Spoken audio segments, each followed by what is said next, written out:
Clara Whitmore did not cry when they loaded her belongings onto the wagon like leftover furniture. She did not cry when her cousin handed her a folded note with a stranger's name on it and said, "This is the best you're going to get." She did not cry when half the town watched from the sidewalk, some whispering, some laughing, none of them bothering to lower their voices. She simply picked up her worn leather bag, straightened her back, and climbed onto that wagon alone. Because Clara Whitmore had learned one thing early in life: tears were a luxury the unwanted could not afford. If this story already has your heart, subscribe to this channel and follow along until the very end. Drop your city in the comments below. I want to see how far this story travels. The morning they decided Clara Whitmore's fate, the sky over Harlan Creek was the color of old bone, pale, dry, and indifferent. It was the kind of sky that didn't promise anything. She was standing in the narrow hallway of her cousin Mabel's house when she heard them talking in the kitchen. She hadn't meant to listen. She'd come downstairs for water, her feet quiet on the floorboards, her hair still loose from sleep. But the voices stopped her cold before she reached the doorway. "She can't stay here through winter." That was Mabel's husband, Roy. His voice had the flat certainty of a man who'd already made up his mind 3 days ago and was only now informing the room. "We got 4 kids and a leaking roof. I'm not feeding a grown woman who don't contribute." "She contributes." Mabel's voice was softer, but not by much. "She cooks. She mends. She eats more than she mends." A pause. The scrape of a chair. "There's a man. William Carter. Spread up north near Billings. Lost his ranch foreman, busted his leg bad last spring, can't manage the place alone. He ain't looking for love. He's looking for someone to run the house and keep the books. I told Hector Drummond we might know someone." Silence. "Roy." Mabel's voice dropped. "She's 25 years old. She's a widow. You can't just. She's 25 years old, and nobody in this county is going to marry her for love, Mabel. You know it. I know it. Might as well stop pretending otherwise." His chair scraped back harder this time. "Carter's willing. That's more than she's got going for her anywhere else." Clara stood in the hallway, with her hand flat against the wall. She had stopped breathing somewhere around "she eats more than she mends." She pressed her lips together. She did not move. She waited until she heard Roy's boots cross toward the back door, heard the screen slam behind him, and then she turned around very slowly and walked back upstairs. She sat on the edge of her cot in the small room they'd given her, the one with the broken window latch and the smell of old wool, and she stared at the wall. She did not cry. She had learned by now that crying didn't change the arithmetic of her situation. It didn't change the number of rooms in Mabel's house or the number of mouths Roy had decided were acceptable. It didn't change the way women in Harlan Creek looked at her when she walked through town, that particular kind of pity that wasn't really pity at all, that was closer to relief. God, I'm not her. Her husband, Thomas Whitmore, had died 14 months ago. A fever, fast and without mercy, the way fevers in 1882 tended to be. He'd left her nothing but his name and a small debt to the grain merchant, which his brother had paid off in exchange for the deed to the farm. Clara had understood the transaction. She hadn't liked it, but she'd understood it. There was no anger left for Thomas's brother. He'd had a family to feed too. 80. What she hadn't understood, what still sat in her chest like a splinter she couldn't quite reach, was how quickly she had become invisible. Not invisible the way a widow grieved in private. Invisible the way furniture became invisible. A piece of equipment nobody needed anymore became invisible. You stepped around it. You discussed it in another room.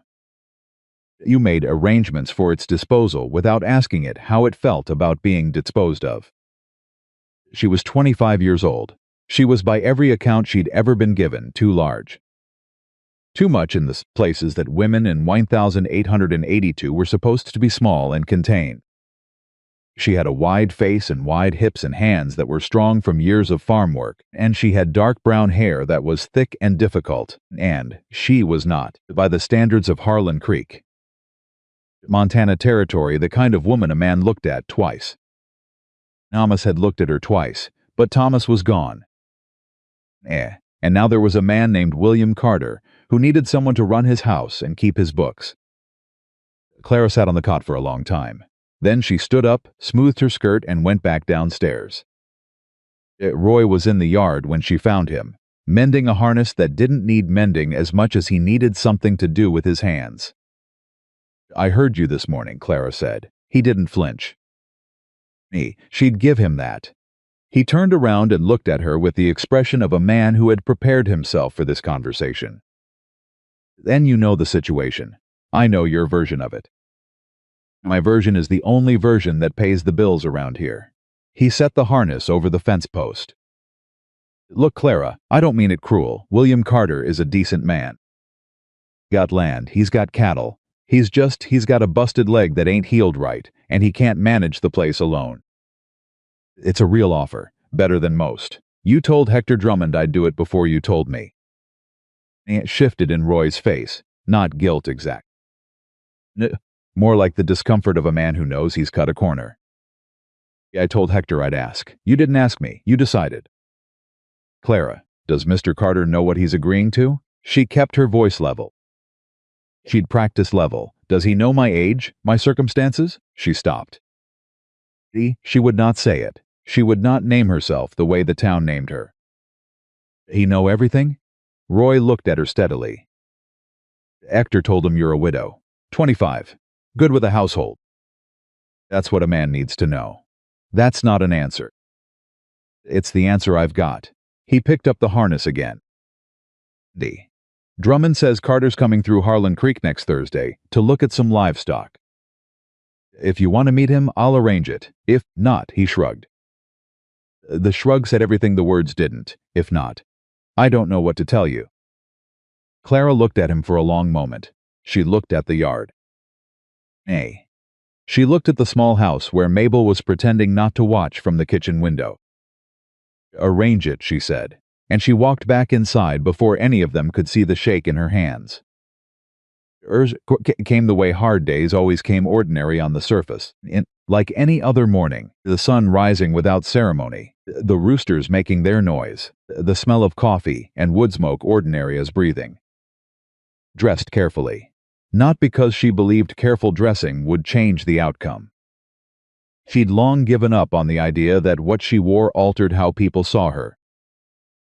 But she had her mother's voice in her head, "You wear what you have like you chose it, Clara, not like it was handed to you," and so she put on her good brown dress, the one with the cream collar.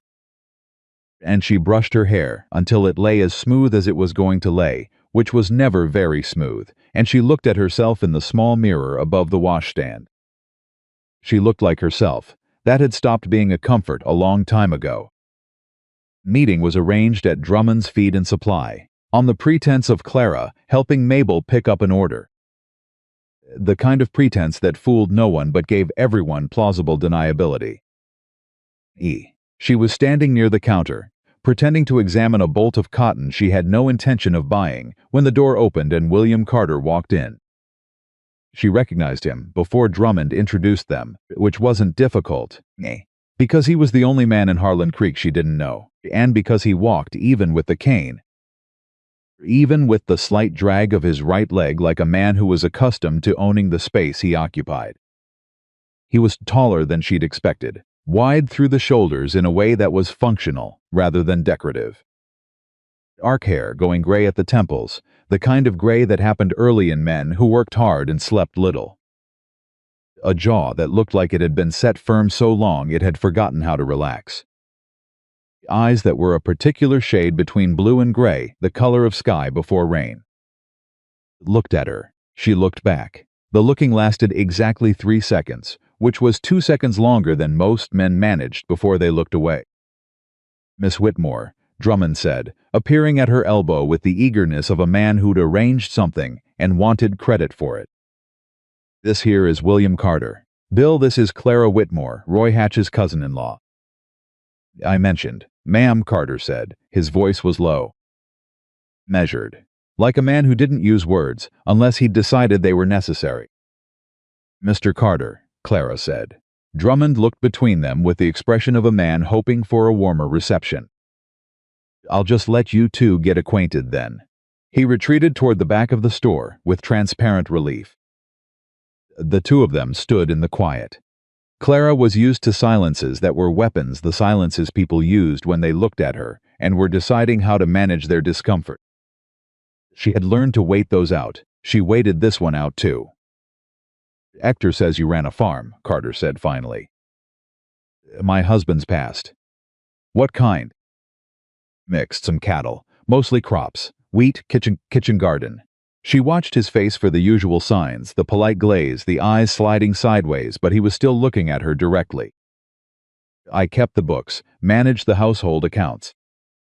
Oversaw the hands when Thomas was sick, which was—" She stopped. She wasn't sure how much of that she needed to say. "Which was often toward the end." Carter nodded once. Slowly, like he was filing the information somewhere.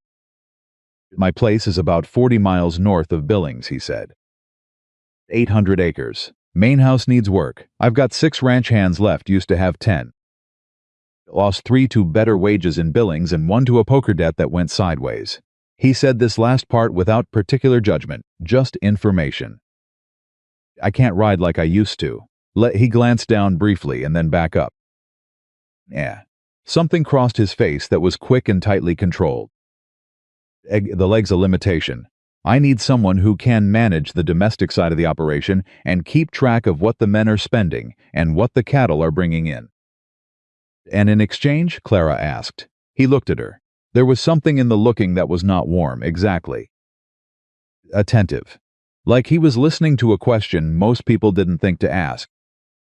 "New and board," he said. "A wage small but real. And a legal arrangement." He said the last part without inflection. "Just a fact. Drummond tells me that's what your family's looking for." Your family." The words were so careful, so diplomatic. "Nothing about a woman in your situation or a woman like you." Clara noticed that. "It's what Roy is looking for," she said. "I'm looking for something different." Carter's eyes shifted slightly. "What's that, to be spoken to like a person rather than a problem to be solved?" She kept her voice even. She'd practiced that tone for years. "I'll do the work you need. I'll run the house and keep your books, and manage whatever needs managing. But I won't be treated like I'm doing you a favor by existing on your property, and I won't be treated like you're doing me one either. We'd be making an agreement. Equal terms." Silence that followed was the longest one yet. It didn't break it. She watched him, watched the muscles in his jaw, watched his hands, large hands, one wrapped around the handle of the cane. The knuckles of the other turned pale for a moment before they relaxed. "All right," he said. "Just that all right. I'll need 2 days to arrange my things," Clara said. "And I'll need a written agreement. Nothing elaborate." "Oh, but written, I can do that. Then we have an arrangement, Mr. Carter." He looked at her for one more moment, that same attentive, measuring look, and then he tipped his hat.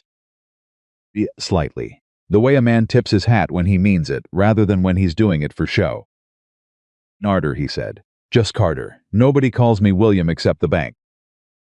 "Carter," she said, and that was how it began. She said goodbye to Mabel the morning she left, and Mabel held her hands and cried in the way of a woman who was genuinely sorry but not sorry enough to change anything.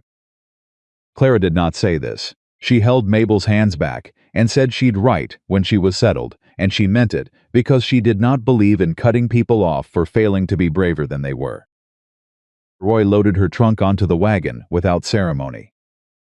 She rode the 40 miles north in a wagon driven by one of Carter's remaining hands, a young man named Eli who had red hair, and the nervous energy of someone who had been told to make a good impression and was uncertain how. He talked about the weather for the first 20 miles. He ran out of weather and talked about the cattle prices. Then he ran out of that too, and they rode in quiet, which suited Clara well enough. She watched the landscape change. Harlan Creek had been a valley town, hemmed in by hills.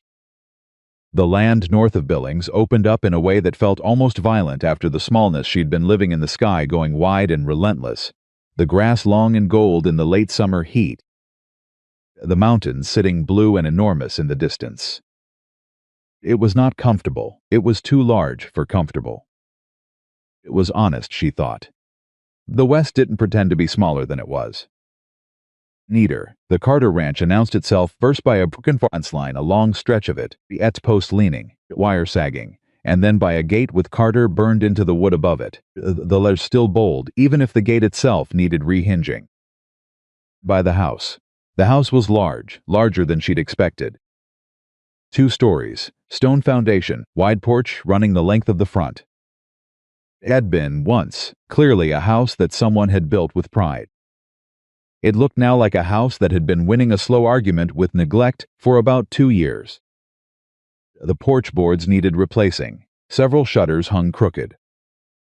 The kitchen garden she could see from the wagon was a riot of weeds and dried stalks. Claire looked at all of it without expression. She was already making lists in her head. Carter was waiting on the porch when Eli pulled the wagon around. A cane, but he was standing, not sitting, and he watched her climb down from the wagon with the careful, neutral attention she was coming to recognize his default expression, the look of a man trying to observe without revealing what he thought of what he saw. She walked up the porch steps. Up close he looked more tired than he had in Drummond's store. There were lines around his eyes that hadn't been as visible in the flat light of the supply shop. He smelled like leather and wood smoke. "Miss Whitmore," he said. "I thought we said equal terms," she said. "Clara will do." Something moved at the corner of his mouth. Not quite a smile. Ghost of one, maybe, or the cousin of one. "Clara," he said. "I'll show you the house." The tour was efficient. He walked her through each room without commentary, letting her observe. She noticed he didn't apologize for any of it, not the water stain on the parlor ceiling, not the kitchen that hadn't been properly scrubbed in months, not the larder that was stocked with the erratic logic of a man shopping without a system. Appreciated the lack of apology. Apology would have been condescending. He was showing her the situation as it was, and trusting her to assess it.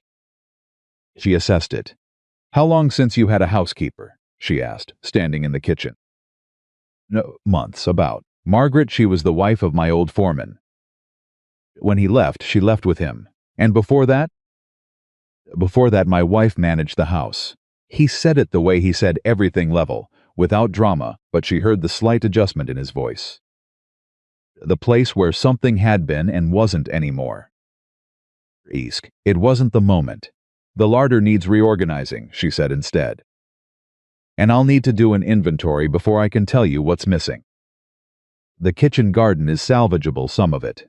It's late in the season, but there's time to clear it and put in a few things for fall. The water stain in the parlor is coming from the roof. You'll want to fix that before winter." He was watching her with that same attentive quiet. "You see all that in 10 minutes, he said. "I see what's in front of me," she said. "It's not a complicated skill. Most people just don't bother." Almost smile again. "There and then gone. The books are in the study," he said. "I'll show you tomorrow. Today, you should get settled." He gestured toward the stairs. "Room's the second door on the right. It's got its own lock." He said the last part without emphasis. "Just information." But it was information she heard clearly. "Your space is yours, and I understand why that matters." "Thank you," she said. "Supper's at 6, he said, and that was that." New. She went upstairs and sat on the edge of the bed in the second room, on the right a room that was plain and clean and larger than the one she'd had at Mabel's, and for the first time since she'd heard Roy's voice through. Kitchen wall. She let herself take a full breath. The lock on the door was solid. She'd checked it. The window looked out over the back of the property, the barn, the pasture, the long gold of the late grass. It was a view that required nothing of her, just land going on. She unpacked her trunk methodically, her books, 3 of them, worn and precious. Her mother's quilt, and her one good dress. Her ledger, the one she'd kept for Thomas's farm, in which she'd begun to write, in the back pages, the thing she was still trying to figure out. She set these things in their places. She made the space hers in the small, careful ways she'd learned to make spaces hers. Downstairs, she could hear him moving, the slow step drag of the cane across the floor.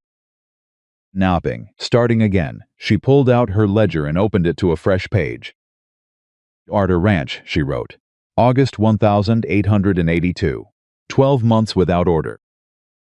6 hands, 800 acres, broken fence on the north boundary. Roof leak, parlor, kitchen garden recoverable, larder inventory needed. Books unchecked estimate 3 months of errors at minimum. She stopped writing. She stared at the page. Then she wrote one more line, smaller, at the bottom of the page, in handwriting so careful it looked like she'd meant it, as a promise to herself. This is not the end of anything. This is a beginning. She closed the ledger. She went downstairs to make supper. He was already in the kitchen when she got there, standing at the stove with the particular awkwardness of a man who had been attempting to do something and had not succeeded. There was a pot on the fire that smelled like it had good intentions and poor execution. "I can take that," she said, stepping in beside him. Stepped back without argument. That, she noted, was a thing he did. He did not make her ask, and he did not hover. He moved out of her way and gave her the face was to work, and then he sat at the kitchen table with the cane leaned against the chair and watched her without pretending not to. Found flour. She found salt pork. She found dried beans and an onion that was on its way to being a problem, and a handful of herbs that were drying from a beam above the window. She found on the highest shelf a jar of apple butter that someone had put up at least a year ago, but was still sealed and probably fine. She cooked. She did not talk. He did not talk either. The kitchen filled with sound and smell, the spit and simmer of the pot, the chunk of the knife, the small domestic percussion of a meal being made. It was the first time she realized that she had cooked in a kitchen where no one was watching her to see if she was doing it right. Mabel had always watched. Thomas's mother had always watched. Roy's sister, who had visited once, had watched with the barely concealed horror of a woman cataloging everything she would have done differently. Carter just sat. She set 2 plates on the table, salt pork and beans, pan bread, apple butter on the side. Simple. She hadn't had enough time to do anything complicated, and she didn't believe in apologizing for simple. He looked at the plate. He picked up his fork. "This is the best meal that's been in this kitchen in over a year," he said after several bites. He said it flatly, like a statement of fact rather than a compliment, which somehow made it land harder than a compliment would have. "That's a low bar," she said. "It is," he agreed, and the corner of his mouth moved again. This time it stayed a moment longer. They ate the rest of the meal in quiet. When she cleared the plates, he reached for one to help, and she said, "I've got it." He put it back down. "Clara," he said when she was at the basin. The written agreement. I had Drummond draw it up. It's on the desk in the study. When you've got time, look it over. If there's anything you want changed, I'll tell you," she said. Good. She heard him stand. Heard the cane on the floor. "Carter," she said, not turning around. The north fence line. The broken section, about a quarter mile in. Was that recent?" A pause. "Not particularly." "Why?" "Because from the road I could see where the grass was worn down. Like cattle had been pushing through it more than once. Not pushing through from the outside." She turned then. Looked at him. "You got neighbors who run their herd too close to your boundary." He was still. He was watching her with an expression that was, for the first time since she'd arrived, something she couldn't quite categorize. "I didn't notice that," he said. "Like I said." She turned back to the basin. "It's not a complicated skill." The silence this time was a different kind. Not the silence of a man waiting or a man withholding. The silence of a man who had just reassessed something and was taking a moment to account for the reassessment. "I'll look at it tomorrow," he said. "I'd start early," she said. Eat. He went to the hallway. His cane sounded on the floor. "Night, Clara," he said. "Good night, Carter," she said. She lay in her room that night and listened to the house settle around her, the particular sounds of a structure that had been carrying its own weight alone for a long time. The creak and sigh of it, and she thought about what she had walked into and what she had left behind. She was 25 years old. She was in a stranger's house on a stranger's land with an agreement on a desk, in a study she hadn't read yet. She was still the woman Roy had spoken about in the kitchen. Still the woman the people of Harlan Creek had discussed like furniture. She had not become someone else between Thursday morning and Thursday night. But she was here. She had a room with a lock and a window that looked over open land, and a man who had, in the space of one meal, looked at her twice, more than most men managed in a lifetime of acquaintance. Nee, who had said all right when she'd asked to be treated like a person. Nee, who had stepped back from the stove without being asked twice and had noticed, from her 3 words about the fence, that she was worth listening to. Me, she did not know what William Carter was. She did not know if he was kind beneath the quiet or if the quiet was all there was. And she did not know what would grow in this space between 2 people who had both arrived here with nothing to spare and everything to prove. Yeah, but she knew one thing, the thing she had written in the back of her ledger in careful handwriting, the thing she had been telling herself since she'd heard Roy's voice through the wall. This is not the end of anything. She closed her eyes. This is a beginning. Outside, the Montana wind moved through the long gold grass, and the mountains sat enormous and patient in the dark, and somewhere on the north boundary of the Carter Ranch, a fence stood broken in the night, pushed through from the outside, in a direction that was not yet anyone's concern, but it would be. It would be soon. She found the written agreement on the desk exactly where Carter said it would be. She read it twice, slowly, the way her father had taught her to read anything that had her name on it, once for the words, once for what was missing between the words. It was fair.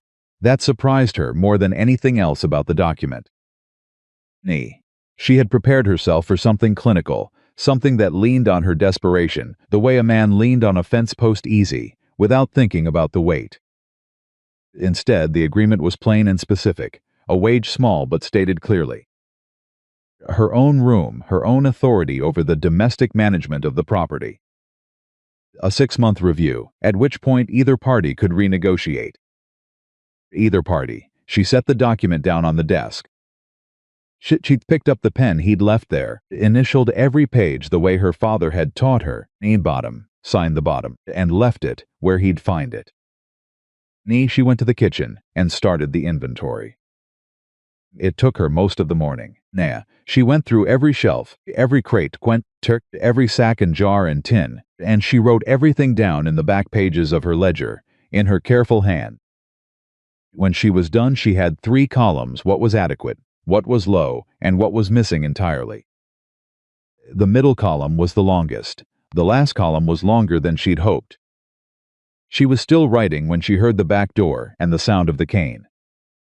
Carter came into the kitchen. He looked at her at the table, with the ledger open and the shelves standing half-organized, and he said nothing for a moment. "How bad?" he said. "Not a disaster." "Yeah, but you've been running on convenience, rather than planning." Whoever was buying supplies was making individual trips and guessing. "That was me," he said. "I figured." She closed the ledger. "I'll make a list. Weekly supply orders make more sense than daily trips to Billings, and they'll be cheaper in the long run." He pulled out a chair across from her and sat down. He set the cane against the table and folded his hands and looked at her with that level attention of his. "You do this fast," he said. "I've been doing it since I was 14, she said. "My mother got sick the year I turned 13. By 14, I was running our house. By 16, I was running it, and half of what my father was supposed to be managing." She said it without bitterness. "Just fact. You get fast at the things you learn early." "What happened to your family?" he said. She looked at him.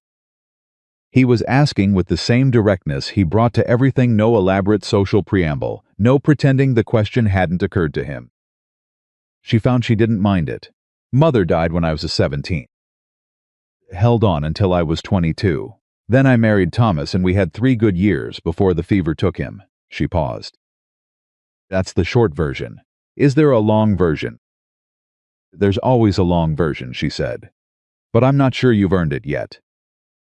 The silence stretched between them. Then he did something she hadn't seen him do before.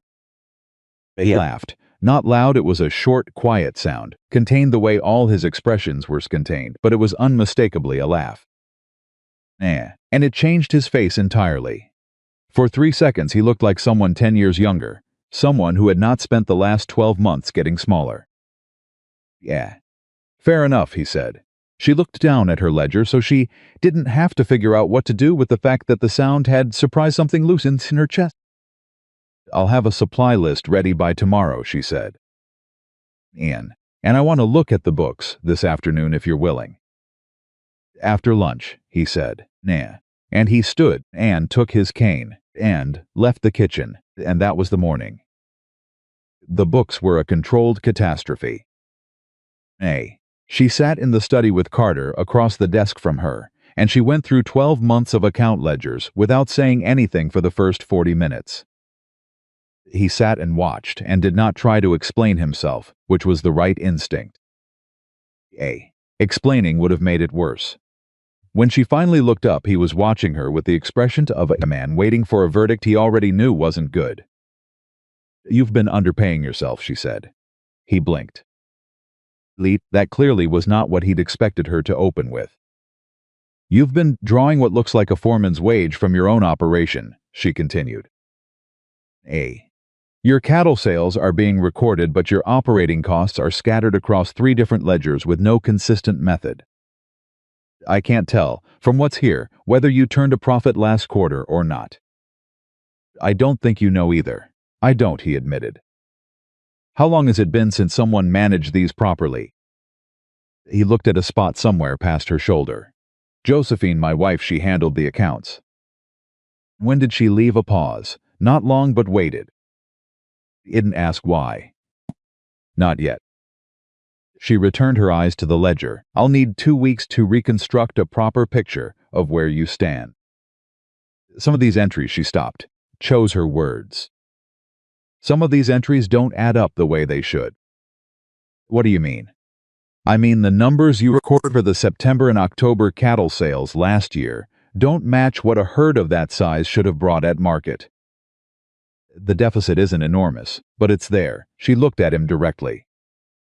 Who handled the cattle sales? Grady Walsh, he said. Business partner. He manages the sales end, takes the herd to market, negotiates prices, deposits the returns. And you've been trusting his records. He's been my partner for 6 years. I understand that, she said carefully. And I'm not saying anything yet. I'm saying the numbers don't align, and I want to look at more before I have a conversation about it. Can you get me Walsh's records? His personal tallies from the sales trips. Something moved across Carter's face, not defensiveness. Something more complicated, the expressions of a man who was being asked to question something he had treated as solid ground, and feeling the ground shift under him before he was ready. I'll send word, he said. He's in Billings, he'll come out next week. She closed the ledger. Don't tell him what I'm looking for. Just tell him I'm reviewing the accounts. He looked at her steadily. You're suspicious. I'm cautious, she said. There's a difference. I could be wrong. The records could just be messy. But the fences on your northern boundary aren't the only things that look like they've been pushed through from the outside. The silence in the study was a different quality than the silences in the kitchen, heavier, more serious. She watched him sit with it. She watched him decide not to dismiss it. All right, he said. And again, just those 2 words, carrying more weight than most men managed with a paragraph. That evening, she found one of the ranch hands, a weathered man named Pete Dawson, who had been at the Carter Ranch for 4 years, and had a stillness about him that suggested he'd survived enough to stop being surprised by things sitting on the porch steps after supper. She sat down beside him. He looked at her with the calm assessment of a man who'd learned to read people for his own safety and wasn't going to pretend otherwise. New one, he said. Clara Whitmore, she said. Yes, Pete Dawson. He tipped his hat. It was the old courtesy, automatic and genuine. You settling in all right? Well enough. She looked out over the dark yard. Eat? You've been here 4 years? Thereabouts. What was this ranch like before, when Mr. Carter was at full strength? Pete was quiet for a moment. He pulled out a pipe but didn't light it, just held it. Different, he said. Busy. Good busy, I mean. Carter's a fair man, pays on time, don't make demands that aren't reasonable, works harder than he asks anyone else to. The place ran smooth. We moved 600 head to market the year before the accident and turned one of the best profits in the valley. After the accident? After the accident, Walsh started handling more. Pete's voice didn't change, exactly, but something in it settled down to a lower register. Careful. Carter couldn't ride like before, couldn't be at market himself. Trusted Walsh to manage it. And what do you think of Walsh? She asked. Pete put the pipe in his pocket. He looked at her sideways, the look of a man measuring not the question but the person asking it. I think, he said, after a deliberate pause, that some men see an opportunity, and some men see a partner's misfortune. And sometimes those two things are the same man. He stood up. Settles hat. That's all I'm saying on that. Good night, Miss Whitmore. Good night, Pete, she said. She sat on the porch alone for a long time after he'd gone, listening to the night sounds of the ranch, and thought about a broken fence line and numbers that didn't add up, and a man who had spent 2 years trusting because he'd needed to, and hadn't had anyone to tell him he shouldn't. The first real break came 9 days after she arrived. Not from the books, from the kitchen garden. She'd been working it in the early mornings before the heat, clearing the dead growth and turning the soil. It was the kind of work that was also thinking the physical steadiness of it let her mind move through problems more clearly than sitting at a desk did. She'd found, underneath the neglect, that the garden had been well planned by someone who knew what they were doing. Raised beds, good drainage, the kind of long-term thinking that spoke of someone who had intended to stay. She was on her knees pulling the last of the dead tomato stakes when she heard the sound of the cane on the porch boards and looked up. Carter was standing at the edge of the porch looking at the garden. Josephine planted that, he said. It came out flat, but she'd learned by now that flat was his version of careful. Had a talent for it. Clara sat back on her heels and looked at the beds. Then she looked at him. She had a good eye. The layout is smart. Note, gonna try to get some winter greens in before the temperature drops. Came down the porch steps, slowly, the right leg stiff, the cane finding the step. Stood at the edge of the garden and looked at it, and she watched him look at it. I let it go, he said, left. I know. Impractical. Most grief isn't, Clara said. Tightened, then released. He looked away from the garden, out toward the pasture. She didn't leave because of the accident, he said, the way a man says a thing he has been carrying a long time and has finally found someone he thinks can handle the weight of it. She left before it. She left because she wanted things I wasn't giving her. She said I was better at running the ranch than I was at. He stopped. Clara waited. At being a husband, he finished. She wasn't wrong. The accident happened after, 6 weeks after. He looked down at the leg. Which is its own kind of punishment, maybe. Hard to run anything you don't have anymore. He said it without self-pity, just observation, which made it somehow land harder than self-pity would have. Clara pulled off her work gloves. She stood up. Her knees protested, they always did, and she didn't try to hide the effort of it. Can I ask you something personal, she said. He looked at her. Walsh, she said. When did you first give him control of the market runs? The shift in Carter's face was immediate, not anger. Something found something. I found a pattern, she said. I've been cross-referencing what you have with the public market records from Billings. Annie, you can look them up, they publish quarterly tallies for the registered brokers. Your cattle sold, Carter. All of them. Every head Walsh took to market. But the prices he recorded in your books are 20 to 30% lower than the broker tally. Silence was absolute. That's a lot of money, he said. Over 2 years, yes, it is. You're sure? I went through it 3 times, she said. I wanted to be sure before I said anything. He stood very still. The kind of stillness that wasn't in peace, but its opposite, the stillness of a man holding something explosive with both hands and trying not to move. He's been my partner for 6 years, Carter said. I know. He stayed after the accident, Everyone else made excuses and left or waited long enough that leaving felt reasonable. Walsh stayed. "I know that too," Clara said quietly. "Carter, I'm sorry. I know this isn't what you wanted to hear. But the numbers don't lie, and I can't unknow what I found." Me. He turned away from her. He walked 3 steps toward the fence post at the edge of the garden and stopped there with his hand on the post and his back to her, and she gave him the space to be in it. She did not fill the silence with reassurance or rush him to a response. Men. She just stood in the morning light with her dirty gloves in her hands and let him have the moment. When he turned back, his face was set. Whatever had cracked open had been closed again, not healed but managed the way men like Carter managed things. "What do you need?" he said. "I need Walsh's original receipts from the buyers. Not copies, the originals. And I need you to say nothing to him before I have them." "And if he doesn't bring them?" "Then that's an answer too," she said. He held her gaze for 3 solid seconds. "All right," he said, for the 4th time since she'd arrived, and she was beginning to understand that when Carter said "all right," he didn't mean it lightly. "I trust you. Go." She was reorganizing the pantry shelves 3 days later when she heard horses in the yard. Not the regular sound of the hands coming back from the pasture, too many hooves, too fast. She dried her hands on her apron and went to the kitchen door.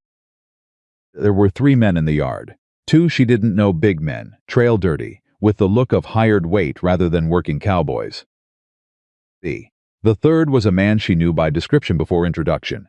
Medium height, good clothes for ranch country, a smile that was wide and practiced and never quite reached his eyes.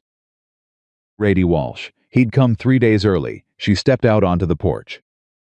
Walsh looked up at her, and the practiced smile widened. "Well now," he said, "you must be the new housekeeper." "I'm the person who manages this household," she said. "Clara Whitmore." "Walsh," he said. "Grady Walsh. Carter's business partner." He said business partner the way a man says something he expects to be impressive. "Carter around?" "He's at the north pasture. I'll send word." She looked at the 2 men behind him. "Just some boys who rode out with me. A long trip. They can wait in the yard," she said. "Mr. Walsh, if you want to come inside and wait for Carter, mine." "I'll wait right here," Walsh said. He was still smiling. "Nice day for it." She looked at him for a moment. His eyes moved over her with the quick inventory of a man accustomed to categorizing people fast, their use, their threat, their importance, and she saw the moment he finished his assessment of her. The almost imperceptible relaxation, not a concern. She held his gaze another beat. "Nair." Then she said, "I'll send one of the boys for Carter." And she went inside, and she did not let him see her hands shake. Because her hands were shaking. Not from fear. From the specific adrenaline of being right about something and knowing the next hours mattered. She found Eli near the barn and told him quietly to ride for Carter at the north pasture and to go fast. She told him nothing else. Eli, to his credit, asked no questions and saddled up in under 3 minutes. Then she went back to the kitchen and she thought carefully. Walsh had come early. That could be coincidence. Men traveled when they were ready. Or Carter had said something, accidentally or otherwise, and Walsh had come to manage the conversation before it got away from him. And he'd brought 2 large men on what should have been a simple business call. She thought about the fence on the north boundary. Marks in the grass. Cattle pushed through from the outside, not broken out. She thought about Pete Dawson's careful voice. Some men see an opportunity, and some men see a partner's misfortune. She went to the study. She opened the desk drawer where she'd put the ledger comparisons, her careful columns, the broker tallies, the discrepancies. She took the papers out. She looked at them. Then she carried them upstairs and put them under the mattress in her room. She came back down. She put the kettle on. She was standing at the stove when Walsh came around to the back door and knocked. Opened. "Mind if I get out of the sun?" he said. "Of course not." She stepped back. "Coffee? Please." He sat down at the kitchen table, Carter's chair. She noticed at the head and looked around the kitchen. "Looks better in here." Carter mentioned he'd brought someone in. "Did he?" She kept her voice mild, said she was sharp with a ledger. Walsh's voice was equally mild. The two of them she thought circling very carefully. I'm glad. Carter's been struggling. Hard to watch a man you respect get beaten down by circumstances. I imagine, she said. She poured the coffee, set it in front of him. Across the table, not beside him. Not deferential, directly across. The book's in good order, he said. Getting there, she said. It's slow work. A lot of ground to cover. Carter mentioned some questions about the cattle accounts. There it was. She looked at him over her coffee cup. Just getting familiar with the system, she said. Nothing specific.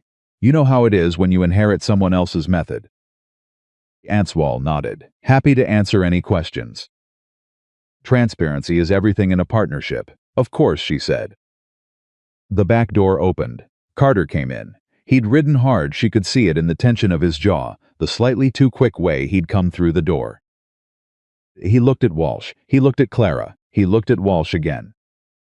Grady, he said. His voice was even. Whatever he felt was under the floorboards. Wasn't expecting you until Thursday. Finished my business in Billings early, Walsh said, leaning back in his chair with the comfort of a man in his own territory. I'd come on out, catch up. Good. Carter pulled out a chair. He did not take his own chair, Walsh was in it, and he did not make a point of reclaiming it. He sat beside Clara, close enough that she could see the steadiness he was maintaining with some effort. Bring your receipts from the last sales run? Walsh's smile didn't change. Not one fraction. Should be in my saddlebag. What? Clara's been reviewing the accounts, Carter said. Ming wants to cross-reference with the buyer paperwork. Standard practice for a new bookkeeper. He said it the way Clara had said, getting there true enough to not be a lie and giving nothing away. Walsh looked at Clara. She looked back. She gave him nothing. Of course, Walsh said. I'll pull them out. He stood. Took his coffee cup. Give me a few minutes. He went out the back door. The kitchen held its breath. Carter looked at her the moment Walsh was out. He asked about the books. First thing, she said quietly. Carter's jaw set. He knows. Maybe. She kept her voice low. Carter. When he comes back with those receipts, do not let him take them with him when he leaves today. Tell him you need to keep them for the quarterly review. Whatever reason feels natural. But those papers need to stay here. He looked at her. The question in his face was not, do you know what you're asking? He understood exactly what she was asking. The question was something deeper, something about trust and how far his was willing to extend. You're sure about this, he said. I'm sure the numbers are wrong, she said. I'm sure he came 3 days early, with 2 men I don't know, and asked about the books before he asked how you were. What you do with that is your decision. He was quiet for 3 seconds. I trust you, he said. Flat simple. The most unadorned sentence she'd heard from him. She held it for a moment because it was the kind of sentence that deserved holding. And let's see what he brings back, she said. Walsh came back with a leather folder. He set it on the table with the easy gesture of a man doing a routine thing. He was good. She had to give him that. He was very good. But the folder was not what she'd asked for. She opened it while Carter watched. Aped summary sheets. Totals.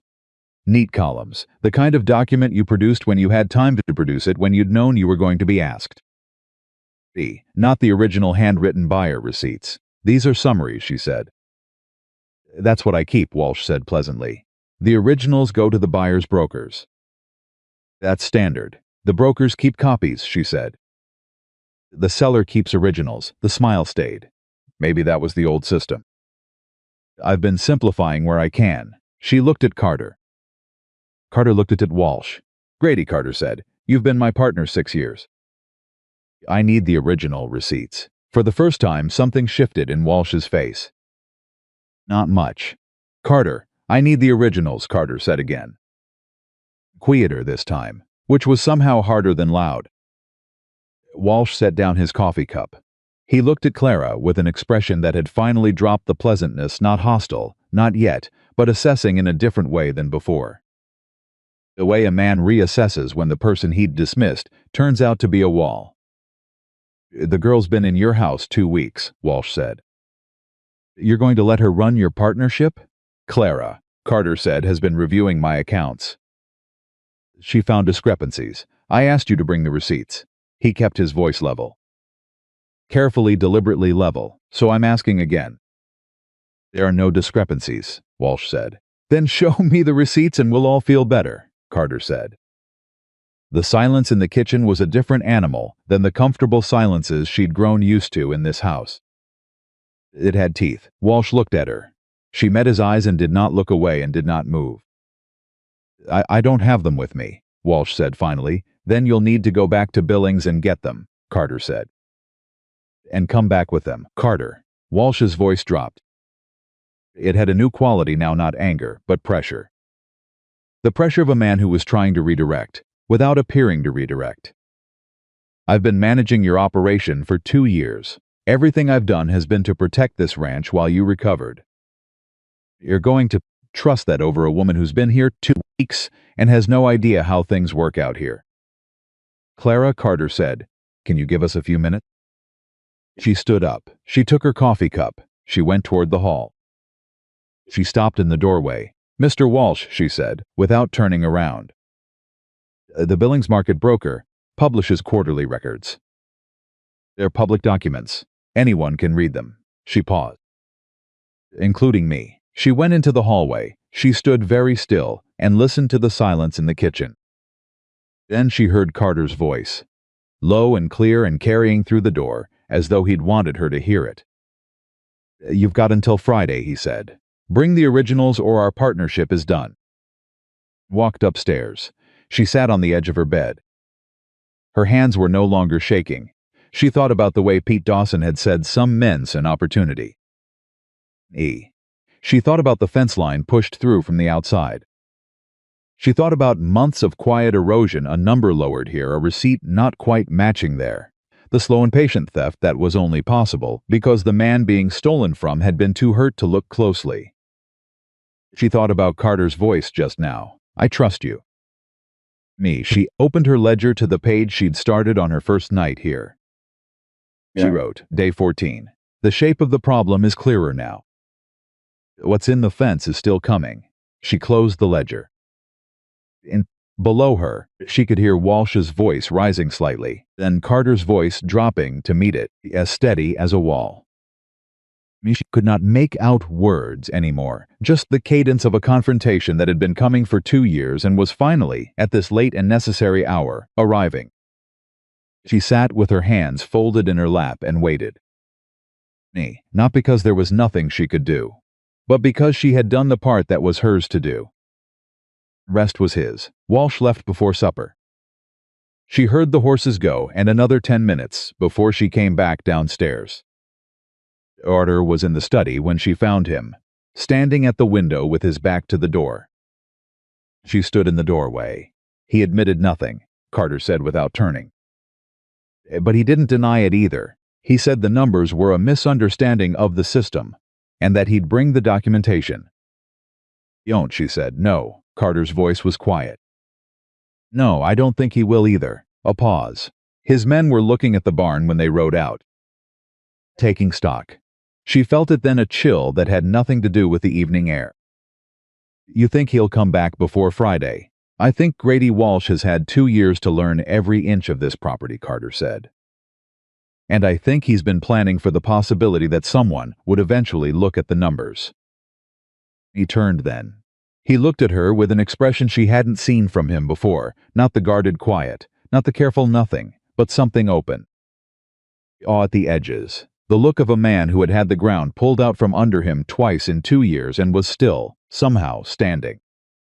Clara, he said. Her name, just her name, with nothing else after it. I know, she said. I should have seen it. You were hurt, she said. And you trusted someone you'd had reason to trust. That's not stupidity, Carter. That's just being human. I looked at her. The room was very still. I don't know what I expected when Drummond said he'd found someone to help with the house, he said. I wasn't expecting. What? She asked. He looked at her steadily. Someone I'd want to listen to, he said. She held that for a moment. It was not a declaration. It was not romantic. It was the most careful, honest compliment she'd received in her adult life, and it landed somewhere under her ribs and stayed. Get some rest, she said. Whatever Walsh does next, you'll need to be clear-headed for it. He picked up his cane. Clara, he said, pausing at the door. Thank you. He said it the way he said everything without decoration. But it sounded, coming from him, like something it would take another man a full speech to say. Don't thank me yet, she said. We've still got a fight coming. Yeah, he said. And she could have sworn, just before he left the room, that the corner of his mouth moved. She stood alone in the study. She looked at the desk, where the books were spread. She looked at the window where Carter had been standing. She looked at the empty room and she thought about two people who had both arrived here, carrying the particular damage of being underestimated her by the town that had weighed her worth and found it insufficient, by the injury that had made him invisible in a different way. The way strong men became invisible when the strength failed and only the man remained. She pulled out her ledger. She wrote, "He is not what I expected either." She closed the ledger. She went to the kitchen and started supper, because supper still needed starting, and whatever was coming next, they would need to eat. Walsh did not come back Friday. He came back Wednesday night. Clara heard the horses at 10:30. She was still awake. She'd been awake most nights since Walsh had left, sleeping in short stretches and waking to listen to the ranch the way you listen to a sick animal, alert for the sound that meant something had changed. She was at the window before she'd fully decided to get up, looking down into the dark yard. 3 horses, no 4, moving without lanterns, which told her everything she needed to know about the nature of the visit. She didn't hesitate. She pulled her shawl over her nightgown and went directly across the hall and knocked on Carter's door. 3 knocks sharp. Carter, her voice low but clear. Up now. She heard him move immediately, no groggy pause, no fumbling. The man slept like someone who had learned to come awake fast. The door opened in under 15 seconds and he was already dressed from the waist up, cane in hand, eyes sharp. Horses, she said, 4 of them. He moved past her to the window at the end of the hall. Looked down, his jaw, she said, not a question. I think so, I couldn't see clearly. She kept her voice steady. Her heart was doing something complicated against her ribs, but she'd learned a long time ago that her hands and her voice didn't have to know what her heart was doing. Carter, the north fence. He looked at her. That's the 3rd time you've mentioned it, he said. Because it keeps being relevant. If someone wanted to move cattle off this property tonight, quietly, the north fence is already weak. Walsh knows this ranch. He knows every inch of it. Who said so yourself? Something moved across his face, the particular look of a man who had just caught up with something he should have seen 3 steps earlier. Neat, he said. Pete first, she agreed, then the others. I will not stay in the house, she said. Flat, final. She said it the way she'd said, I won't be treated like a problem to be solved without apology, without room for negotiation. This is my home too. That's what the paper says. Looked at her for 1 full second. Then he said, stay close, and moved for the stairs. Dawson came awake the way old hands always came awake immediately and without confusion, as though sleep was just a lighter state of readiness. Carter told him in 6 words. 8 had his boots on in 30 seconds and was at the bunkhouse door in 45, moving toward the other men in the quiet, efficient way of someone who had run cattle operations in the dark before and understood that noise was the enemy. Blair stood at the corner of the barn. The night was moonlit enough to see shapes, not enough to see faces at distance. She could hear, now that she was outside, the particular sound of cattle moving that wasn't the ordinary nighttime settling. Too directed, too steady, coming from the north. They've already started, she said quietly when Carter came back to her. How many head do you think? She listened. 40. Maybe 50. They're moving slow, trying to keep it quiet. She looked at him. If they get them through that fence gap, and onto the ridge trail, tracking them in the dark becomes nearly impossible. I know. He looked at Pete, who had returned with Eli and 2 other hands, all carrying rifles with the natural ease of men who considered them tools rather than weapons. North boundary. Pete, take Eli around the east side. Hank and Davies, go west. I want them contained, not confronted, not until we know what we're dealing with. And you? Pete said, looking at Carter with a directness that had nothing disrespectful in it. Just the honest question of a man who'd watched his employer's leg give out under pressure before. I'll take the center line, Carter said. Pete looked at Clara. Clara said nothing, but she didn't move away from Carter's side. Read all of it correctly. He tipped his hat once and went. They moved through the dark in a direction she felt more than saw, Carter's cane finding the uneven ground with the automatic skill of a man who had mapped this land with his feet before the leg went wrong. She stayed 2 steps behind him and to his left, where the ground was flatter, where she could match his pace without crowding him. She heard Walsh before she saw him. Keep them moving, damn it, stop letting them drift. The voice came from somewhere ahead, and to the right, low and urgent, the voice of a man managing an operation rather than watching one. Clara caught Carter's arm, without thinking about it. He stopped. She felt the muscles in his forearm go rigid under her hand. That's him, she said, barely a breath. Yeah, Carter said. They stood still in the dark. Around them, cattle moved maybe 40 head. It'd been. Right, jostling and lowing in the quiet, frustrated way of animals, being pushed somewhere they didn't particularly want to go. She could the shapes of 2 riders working the edges of the herd. N.C. Walsh. He was ahead of the herd, she thought, toward the fence line. Carter. Her grip on his arm tightened the fence. If his men have already opened it, I see it. He did something then that she hadn't expected. He turned to her, Aiden, close enough that she could see his face clearly in the moonlight, Nen. And he said, quietly, and with complete seriousness, I need to get to that fence line. The leg's going to slow me down on the rough ground. Need you to go right. There's a cattle run, packed flat. You can move faster on it. Get to the fence before they push the first head through. If they complete the transfer, we lose the evidence that the cattle left this property tonight. Understood immediately. Evidence, without witnesses to the actual theft, no could claim anything misunderstanding. Early delivery, Carter's own authorization. What do I do when I get there, she said. Close the gap if it's open. There are posts stacked on the west side of that section. I left them for the repair I never made. He held her gaze. Don't engage Walsh directly, just stop the cattle. And if Walsh's men are already at the fence, his jaw tightened. Then you come back and you tell me. She looked at him. She looked at the dark ground between them and the fence line. All right, she said. She went. She moved faster than she'd expected, which surprised her, and then didn't she'd been moving fast her whole life, just never in situations where anyone was watching and counting. Cattle run was flat, and her feet knew packed earth. She covered the distance in 3 minutes of hard walking that turned into something closer running to toward the end, her shawl streaming back, her breath coming hard and even. She heard the fence before she saw it. Someone was already there. Not Walsh, she could still hear his voice behind her, haranguing his riders.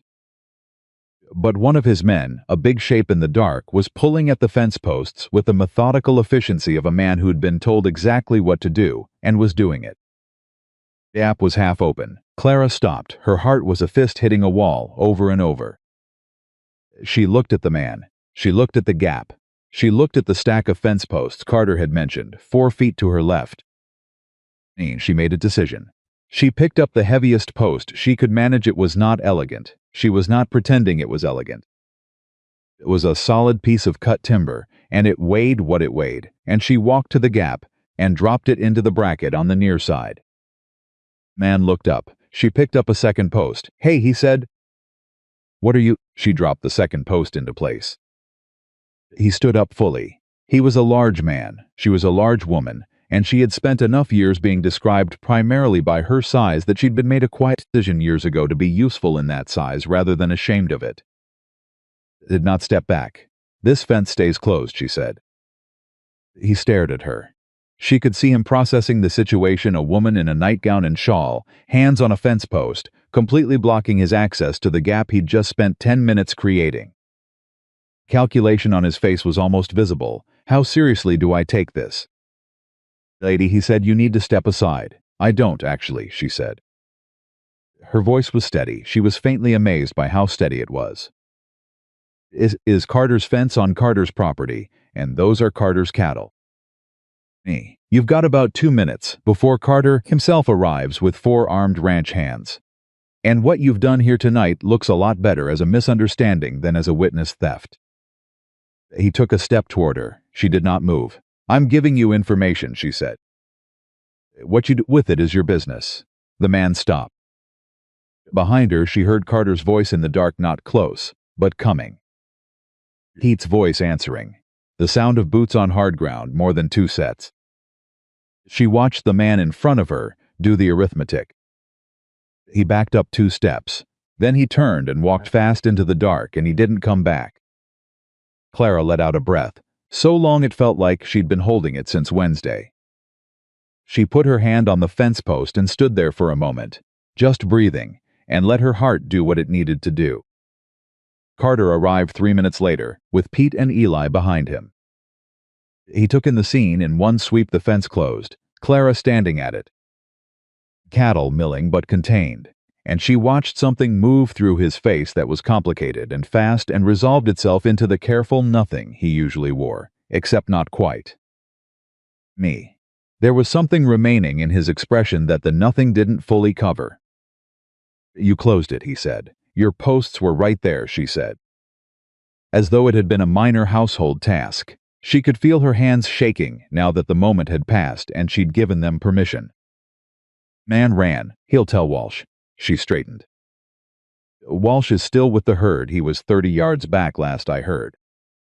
"Pete, if you take the east side, already moving." "In," Pete said, and he and Eli split without further instruction.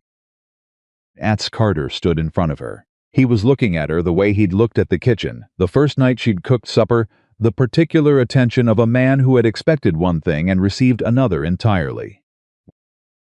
He said, "I'm fine," she said. "Go." "I know you're fine," he said. "That's not." He stopped, shook his head once, like he was clearing it. "Keep that fence closed. I mean it this time." He considered arguing. She looked at his face and decided once was enough for the night. "Go," she said. He went. The confrontation took 12 minutes. She counted because she had nothing else to do but stand at a fence in the Montana dark and count the minutes and not think about what could be happening 30 yards away. She heard raised voices at the 7-minute mark. She heard Walsh's voice, sharper than she'd ever heard it. The carefully pleasant surface of the man scraped entirely away, what was underneath louder and uglier. She heard Carter's voice answering, and his was still level, still that same wall of quiet that held. She heard Pete at the 9-minute mark, clear and sharp, drop it. She heard a horse bolting at the 10-minute mark. Then she heard Carter say something she couldn't quite make out, and then she heard Pete say, "Got him," and then the night went quiet, except for the cattle. Eli appeared at her elbow at the 12-minute mark. "Walsh ran," he said. One of his men drew on Pete. "Nobody hurt. Davies and Hank have the 2 that stayed." He looked at her with an expression that was young and a little unsteady. "You all right, ma'am?" "I'm perfectly fine," she said. "How's Carter?" Eli paused. "He's standing real still. The way he does when he's working hard not to show something." "Understood that. I'll go to him," she said. She found him at the edge of the herd, the cattle quieting around him now that the urgency had stopped, standing with his cane and his back very straight and his eyes on a point in the middle distance. Pete was 15 feet away with one of Walsh's men in hand. The second man was sitting on the ground with his hands behind his head, and Davies's boot near enough to be instructive. She walked up beside Carter. He didn't look at her right away.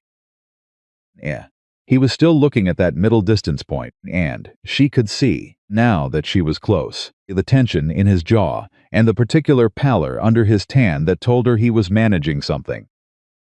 "Done," she said quietly. "Walsh ran," he said. "I heard. He won't get far." "Not without document, with his own men talking." She paused. "Pete got one of them willing to talk. The younger one. Eli says he's already telling everything he knows, which is apparently considerable." Carter's voice was flat. "Controlled. Walsh has been doing this for 18 months. Not just the cattle prices, there are land documents. Parcels on the western boundary. Walsh filed papers in Billings saying Carter had agreed to sell them. He was planning to claim the land, sell it to a mining company, and be out of Montana before Carter understood what had happened." She was quiet for a moment. "The fence on the north boundary," she said. "Access route. He'd been moving small groups of cattle for 4 months. Building a herd on a property 3 valleys over, registered under a different name." He finally looked at her. His eyes in the moonlight were something she didn't have a word for. "If you hadn't found the numbers, someone would have," she said. "No," he said. "They wouldn't have. I wouldn't have let anyone look closely enough. Walsh was. He was the one person I trusted completely. After Josephine, after the accident." He stopped, the muscles in his jaw worked. "I was an easy mark. You were a man who got hurt and needed help, and the wrong person was there," she said. "That's not the same thing. Clara Carter." She kept her voice firm but not unkind. "You can be angry with yourself later. Right now you need to get Pete to ride into Billings tonight and have Walsh detained before he gets further than he already has. Need to send word to the county sheriff. And you need to hold on to every one of those men," she nodded toward onto Wish's hands on the ground, "until someone official can take their statement." He looked at her. She looked back. "Right," he said. Then quietly, "Right." He turned to Pete Billings. "Night. Take Eli." "Already figured," Pete said, and he was moving before Carter had finished the sentence. They got back to the house in the dark hour before dawn. The 2 remaining hands took Walsh's men to the barn with the pragmatic hospitality of the frontier. You kept a man somewhere secure. You didn't mistreat him. You waited for the law. Clara made coffee, because coffee was what you made when the crisis had passed, and the body didn't know it yet.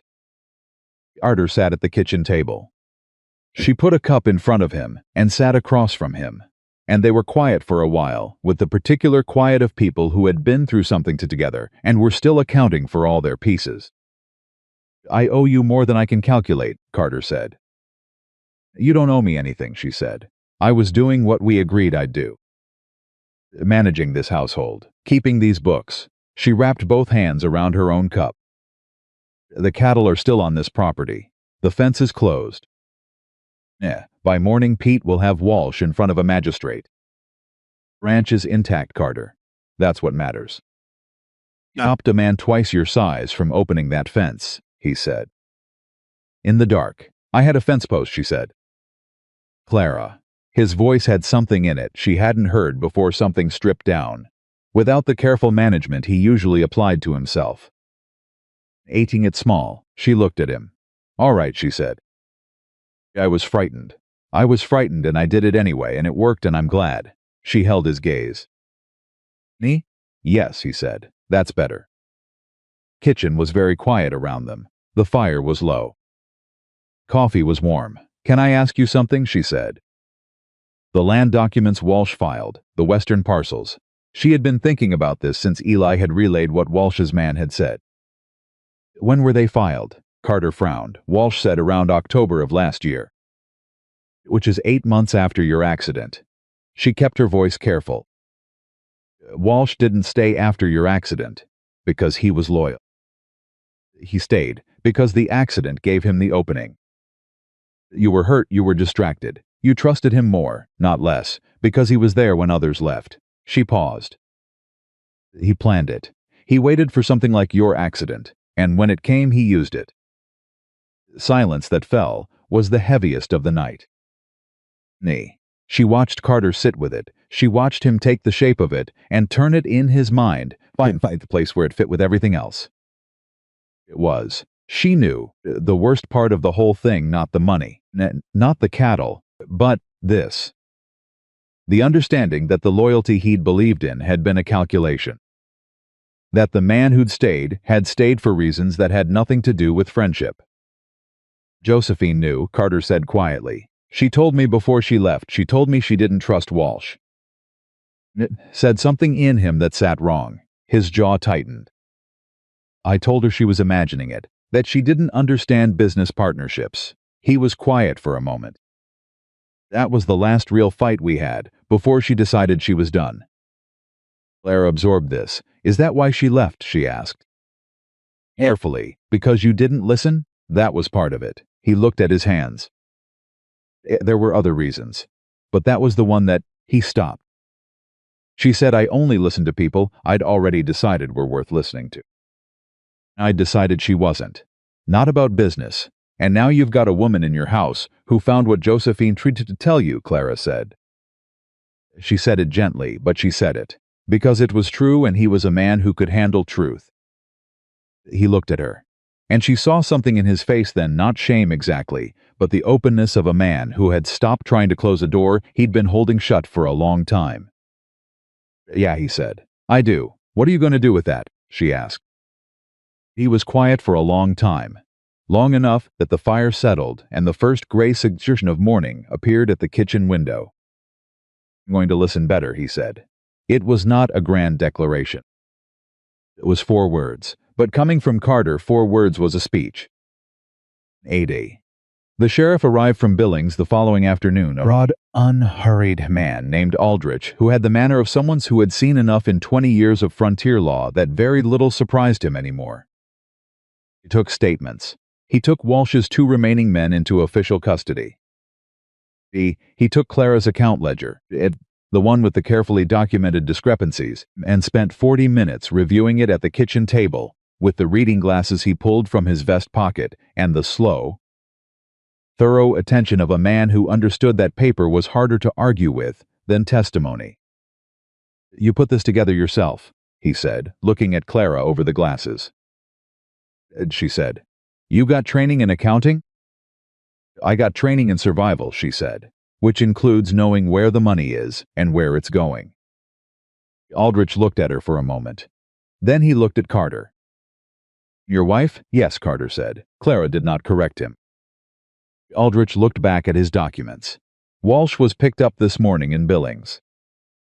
Tried to access a bank account under the name of the fictitious operation we had the bank on notice from last night. He turned a page. He's talking. Men who get caught with their hands in the evidence tend to talk. This is going to be straightforward. The land documents? Carter said. The western parcels. Filed fraudulently. We'll have them voided within the week. Land is yours. Aldrich closed the ledger and handed it back to Clara. Ma'am, this is some of the cleanest documentation I've seen in a fraud case in 15 years. May have saved this man's ranch. She did, Carter said. He wasn't looking at Aldrich when he said it. He was looking at Clara. She held the ledger and said nothing. She did not know what to do with being looked at like that, straight and certain. The way Carter looked at everything he'd decided was worth looking at carefully. She had spent so many years being the woman people looked past that being looked at like this, like something valuable and real, made something in her chest ache in a way that was not entirely pain. Looked down at the ledger. You're welcome, she said. Aldrich left before supper. The ranch was quieter than it had been all week, the particular quiet of aftermath, when the adrenaline had finished its work and left the body to reckon with what came next. Clara cooked without speaking much, moving through the kitchen with the ease she'd built over 6 weeks, knowing now where everything lived and how the stove ran hot on the left side and how Carter took his coffee. He came in halfway through the cooking and didn't sit down right away. He stood near the doorway for a moment. Clara, he said. She kept stirring. The agreement we signed. The 6-month review, she went still. It's not 6 months yet, she said carefully. No, but I want to. He stopped. She could hear him working out the phrasing. This man who used words like he used everything else, carefully, and only when necessary. I want to say clearly that I'd like you to stay, past the review. Indefinitely, if you want to. She turned around. He was standing in the kitchen doorway with the cane and the tired eyes and the jaw that was still set from everything the week had held. And he was looking at her with the directness that had been his most consistent quality from the first moment in Drummond's store. "As what?" she said. He looked at her steadily. "As whatever you want to be," he said. "That's an honest answer. I'm not going to dress it up." She held his gaze. "I'm going to need more than that eventually," she said. "Not tonight, but eventually." "I know," he said, "and I'm still the woman Roy Hatch arranged to send you because nobody else wanted her." "You're the woman who saved my ranch," he said. "You're the woman who stood at a fence in the dark and didn't move. You're the woman who found what 2 years of partnership didn't." His voice was level, but she could hear what was underneath it now she'd learned to hear it, the way you learned the sounds of a house you'd been living in. "Where you came from doesn't have anything to do with what I see when I look at you." Kitchen was very still. Clara turned back to the stove. She stirred the pot. She was not going to cry in this kitchen. She had made that decision at some point, and she intended to honor it. "Supper's in 20 minutes, she said. "All right," he said. She heard him settle into the chair at the table, his chair the one at the head, the one Walsh had sat in, and Carter had not reclaimed until Walsh was gone. She heard the familiar sound of the cane leaned against the table edge. She cooked. He sat. The kitchen was warm, and for the first time since she'd arrived at this ranch, with a trunk and a ledger, and the careful handwriting of a woman who had been telling herself, "This is a beginning," she believed it. Not as an act of will, not as something she was making herself believe. She believed it the way you believed in the ground under your feet, because it had been there every time you stepped on it, and it had not once let you fall. Outside, the Montana dark was settling over the Carter Ranch, all 800 acres of it, the cattle back in the north pasture, the fence closed, the land intact and registered, and belonging to the man whose name was burned into the gate. And inside, a woman who had been sent away like furniture was making supper in a kitchen she'd learned like her own heartbeat, and the man at the table was listening to her move. Not because he had to, because he decided she was worth listening to. That, she thought, stirring the pot in the warm kitchen on a night that had nearly gone very differently, that was not nothing. That was in fact everything. The news traveled the way news always traveled in Montana territory, faster than horses and with considerably less accuracy. By the following Monday, half of Billings knew that William Carter's new housekeeper had uncovered a 2-year fraud scheme and stopped a cattle theft single-handedly in the middle of the night. By Wednesday, the other half knew. And the story had acquired several embellishments that Clara had not authorized, including in one version that Pete Dawson relayed with barely concealed amusement, that she had physically wrestled a man to the ground at the fence line. "I did not wrestle anyone," she said. "No, ma'am," Pete agreed, in a tone that suggested he found this distinction less important than she did.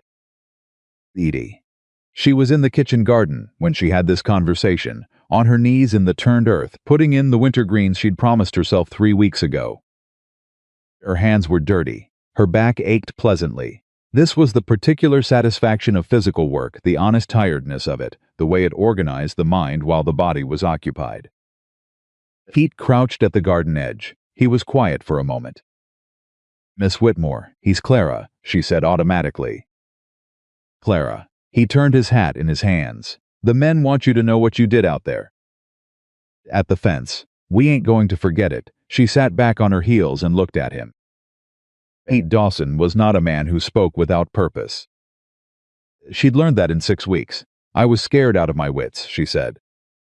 "Yes, ma'am," he said. "That's what courage is." She looked at him for a moment. Then she looked back at the garden and kept planting. "Tell the men thank you," she said. Pete put his hat back on and stood. "Carter's in a state," he said, as though this were a natural continuation of the conversation. The quiet kind. Worse than the loud kind with him." Pete looked toward the house. "Walsh's hearing is set for Thursday. Judge is coming up from Helena. Carter's going to have to testify, say in open court, what Walsh did to him." He paused. "He ain't a man who finds that easy." Clara pulled off her work glove. No, she said. He wouldn't be. She found Carter in the study that evening. He was at the desk with the account books open, but he wasn't writing anything. He was sitting with his hand flat on the page and his eyes on the window, which meant he was looking at something that wasn't there.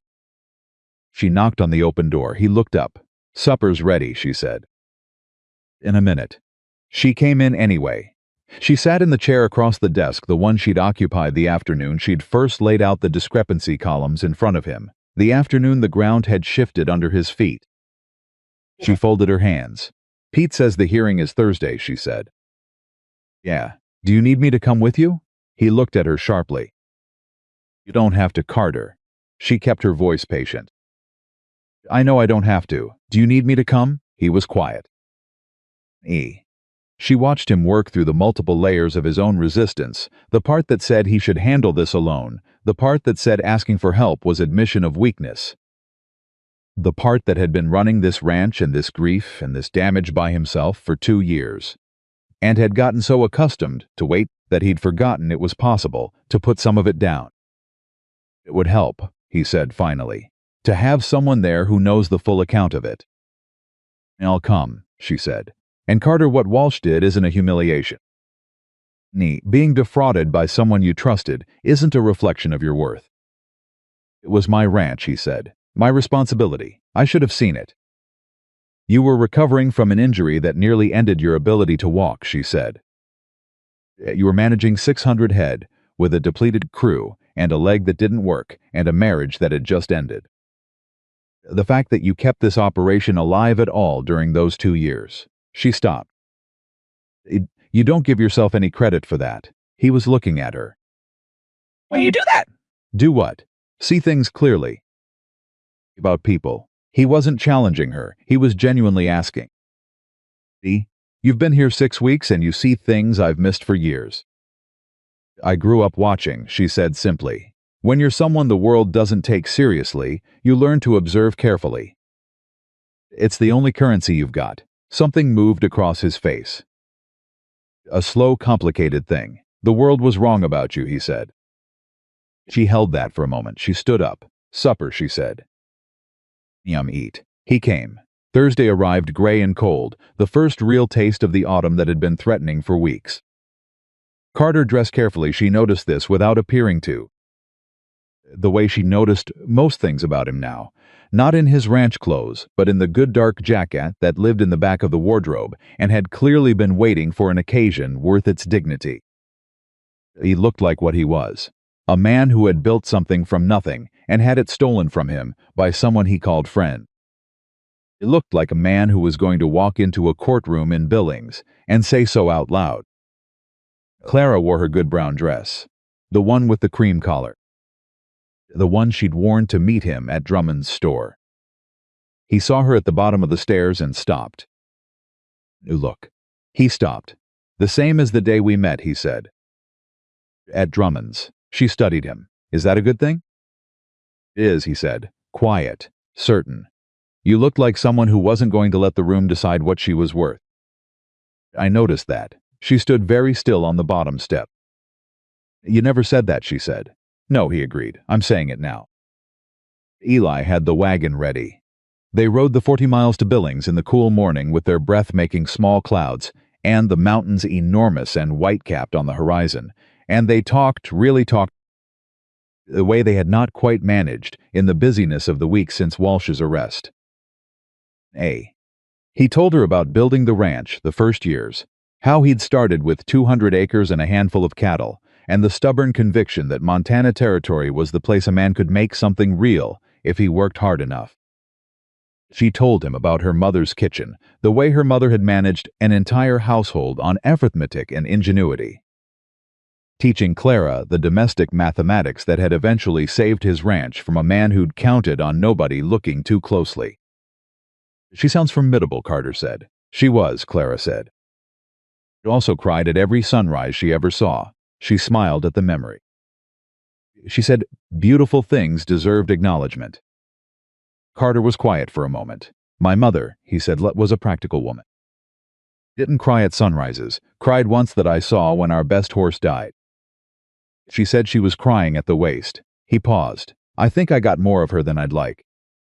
Practicality serves you, Clara said. And the not crying? She looked at him sideways.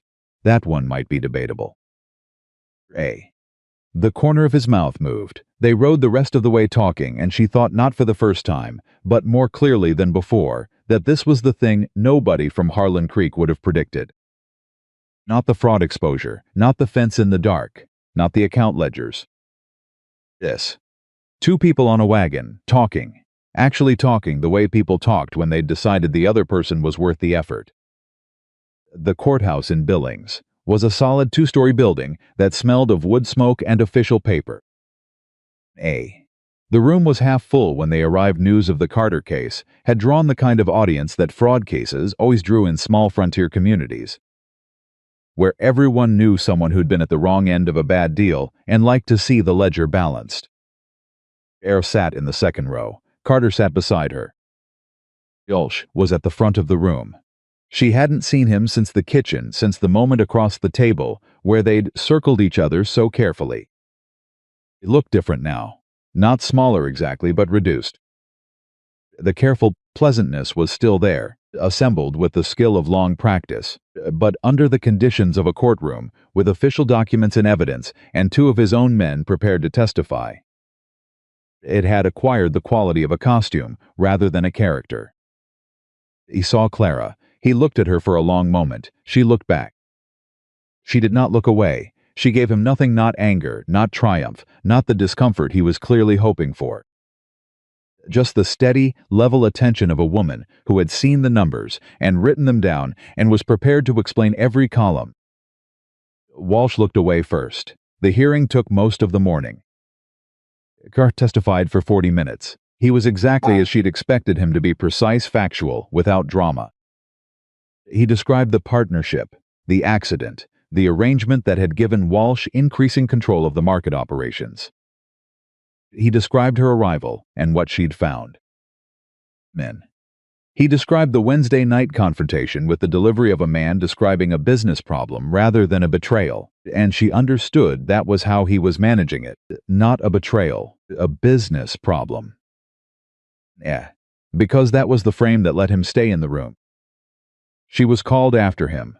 She sat in the witness chair, and the judge, a thin, careful man who reviewed her account ledger with the attention of someone who understood arithmetic and respected it, asked her to walk through the discrepancy columns. She was thorough. She did not editorialize. She let the numbers do what numbers did when they were accurate. She let them speak.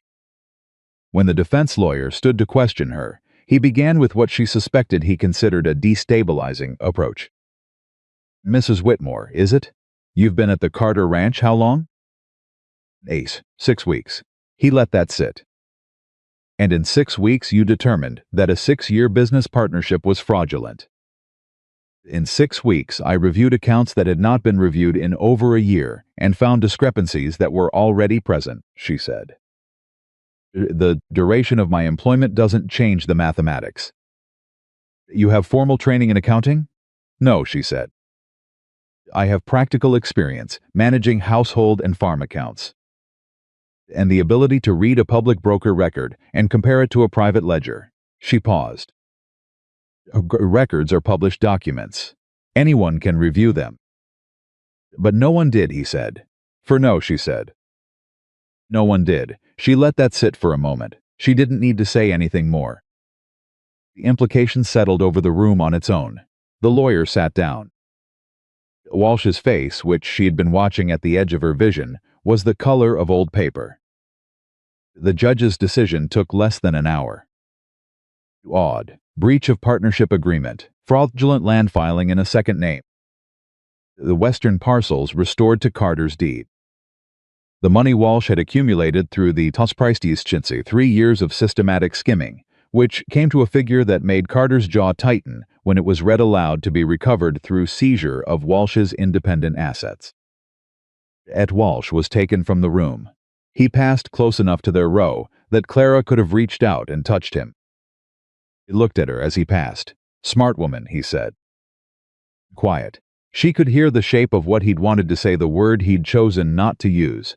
the diminishment she could see in his eyes, even if it wasn't in his mouth.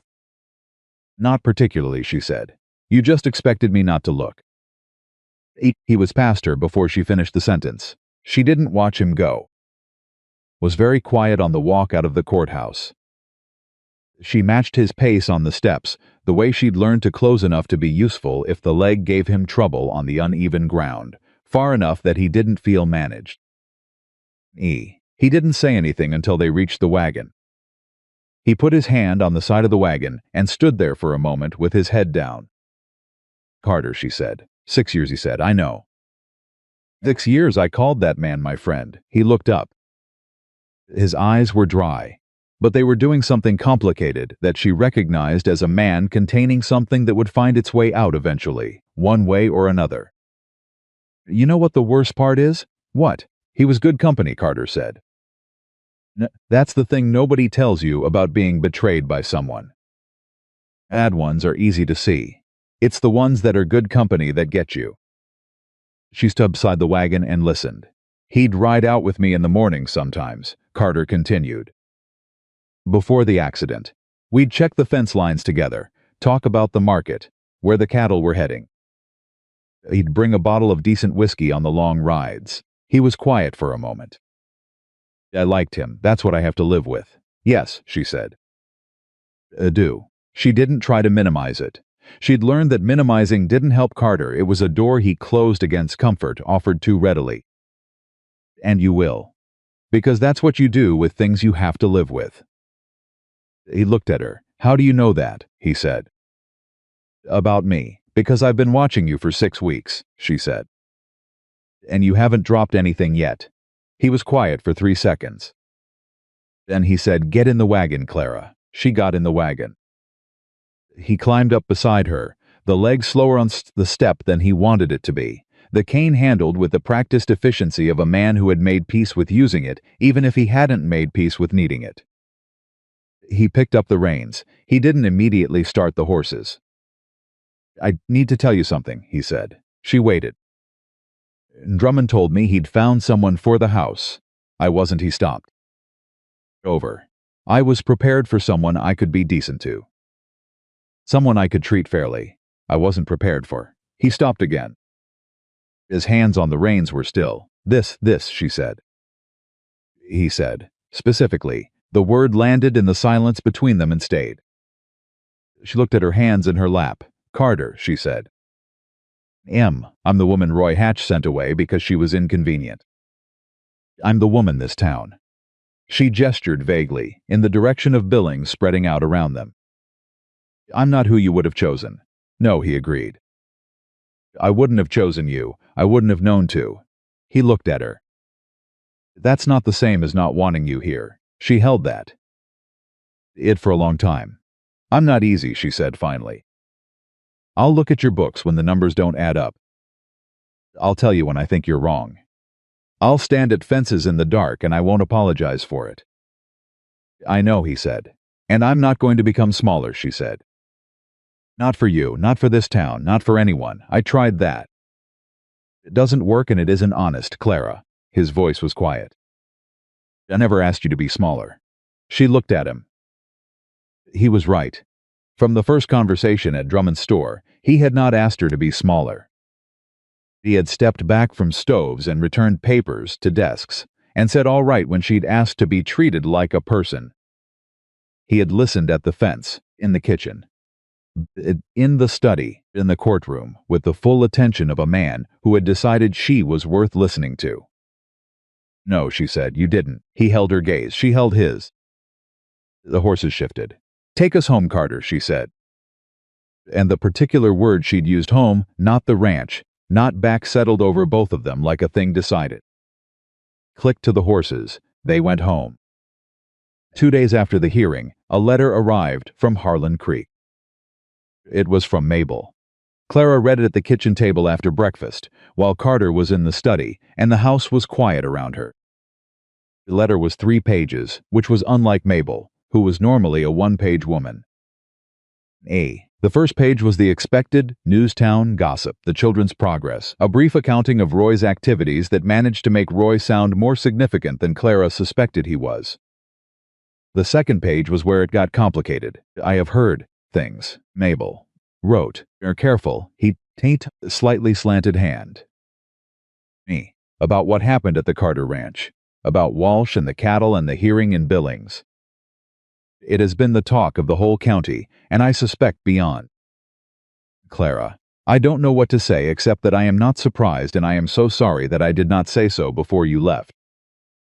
I knew you were capable. I have always known. I think I was afraid that if I said it too clearly, Roy would ask why we were sending you away then. Clara set the letter down for a moment. She picked it up again. Roy has said nothing about what he's heard. But I see him reading the newspaper accounts and I see his face when he reads them. And I think he is beginning to understand something that he should have understood before he arranged your future without asking you about it.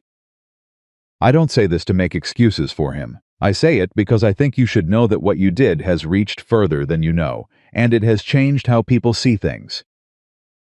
The third page was shorter. I hope you are well. I hope the ranch is good to you. I hope, and I mean this, Clara, I mean it with everything I have, I hope that man sees you. Really sees you, because you deserve to be seen. Clara folded the letter carefully along its original creases. She sat with it for a moment. Then she put it in the front of her ledger, where she kept things she wanted to return to. She went back to her mourning. The following week, Carter came in from the pasture early. She heard him before she saw him, the sound of the door, faster than usual, the cane quick across the floor. She came out of the kitchen and he was in the hallway, and something in his face stopped her. What happened? She said. Nothing bad, he said. He was holding something, a piece of paper, letter from the land registry in Helena. Waited. The western parcels, he said. They've been restored to the deed. All 4 of them. He held out the paper. She took it. Read it. And there's a note from the judge's clerk. Walsh's assets, the seized accounts, there's going to be a partial restitution. The number they're estimating. He stopped. She looked up from the letter. Enough to rebuild the north fence properly, he said. Fix the roof, restock the larder through winter. He looked at her steadily. Yeah, hire back 2 of the hands who left for Billings. He handed the letter back. That's good, she said. He took the letter. He folded it. He put it in his pocket, and then he stood in the hallway and looked at her with the directness that was so characteristically his, so completely without decoration, that she had come to think of it as the truest thing about him. I've been thinking about what you said. Outside the courthouse. Which part? The part where you said you weren't easy, he said. You weren't going to become smaller. Yes, she said. I've been thinking, stopped, the jaw, the careful management. She waited. I've been thinking that I don't want easy. I had looked away briefly and then back. I had easy with Josephine. Or I thought I did. I thought if I kept things straightforward and managed and not complicated, that was enough. It wasn't. He held her gaze. You're not straightforward. You're not uncomplicated. You are the most. He stopped again. Carter, she said. Give me a minute, he said. She gave him a minute. You are the most capable person I have ever had on this property, he said. And the most honest.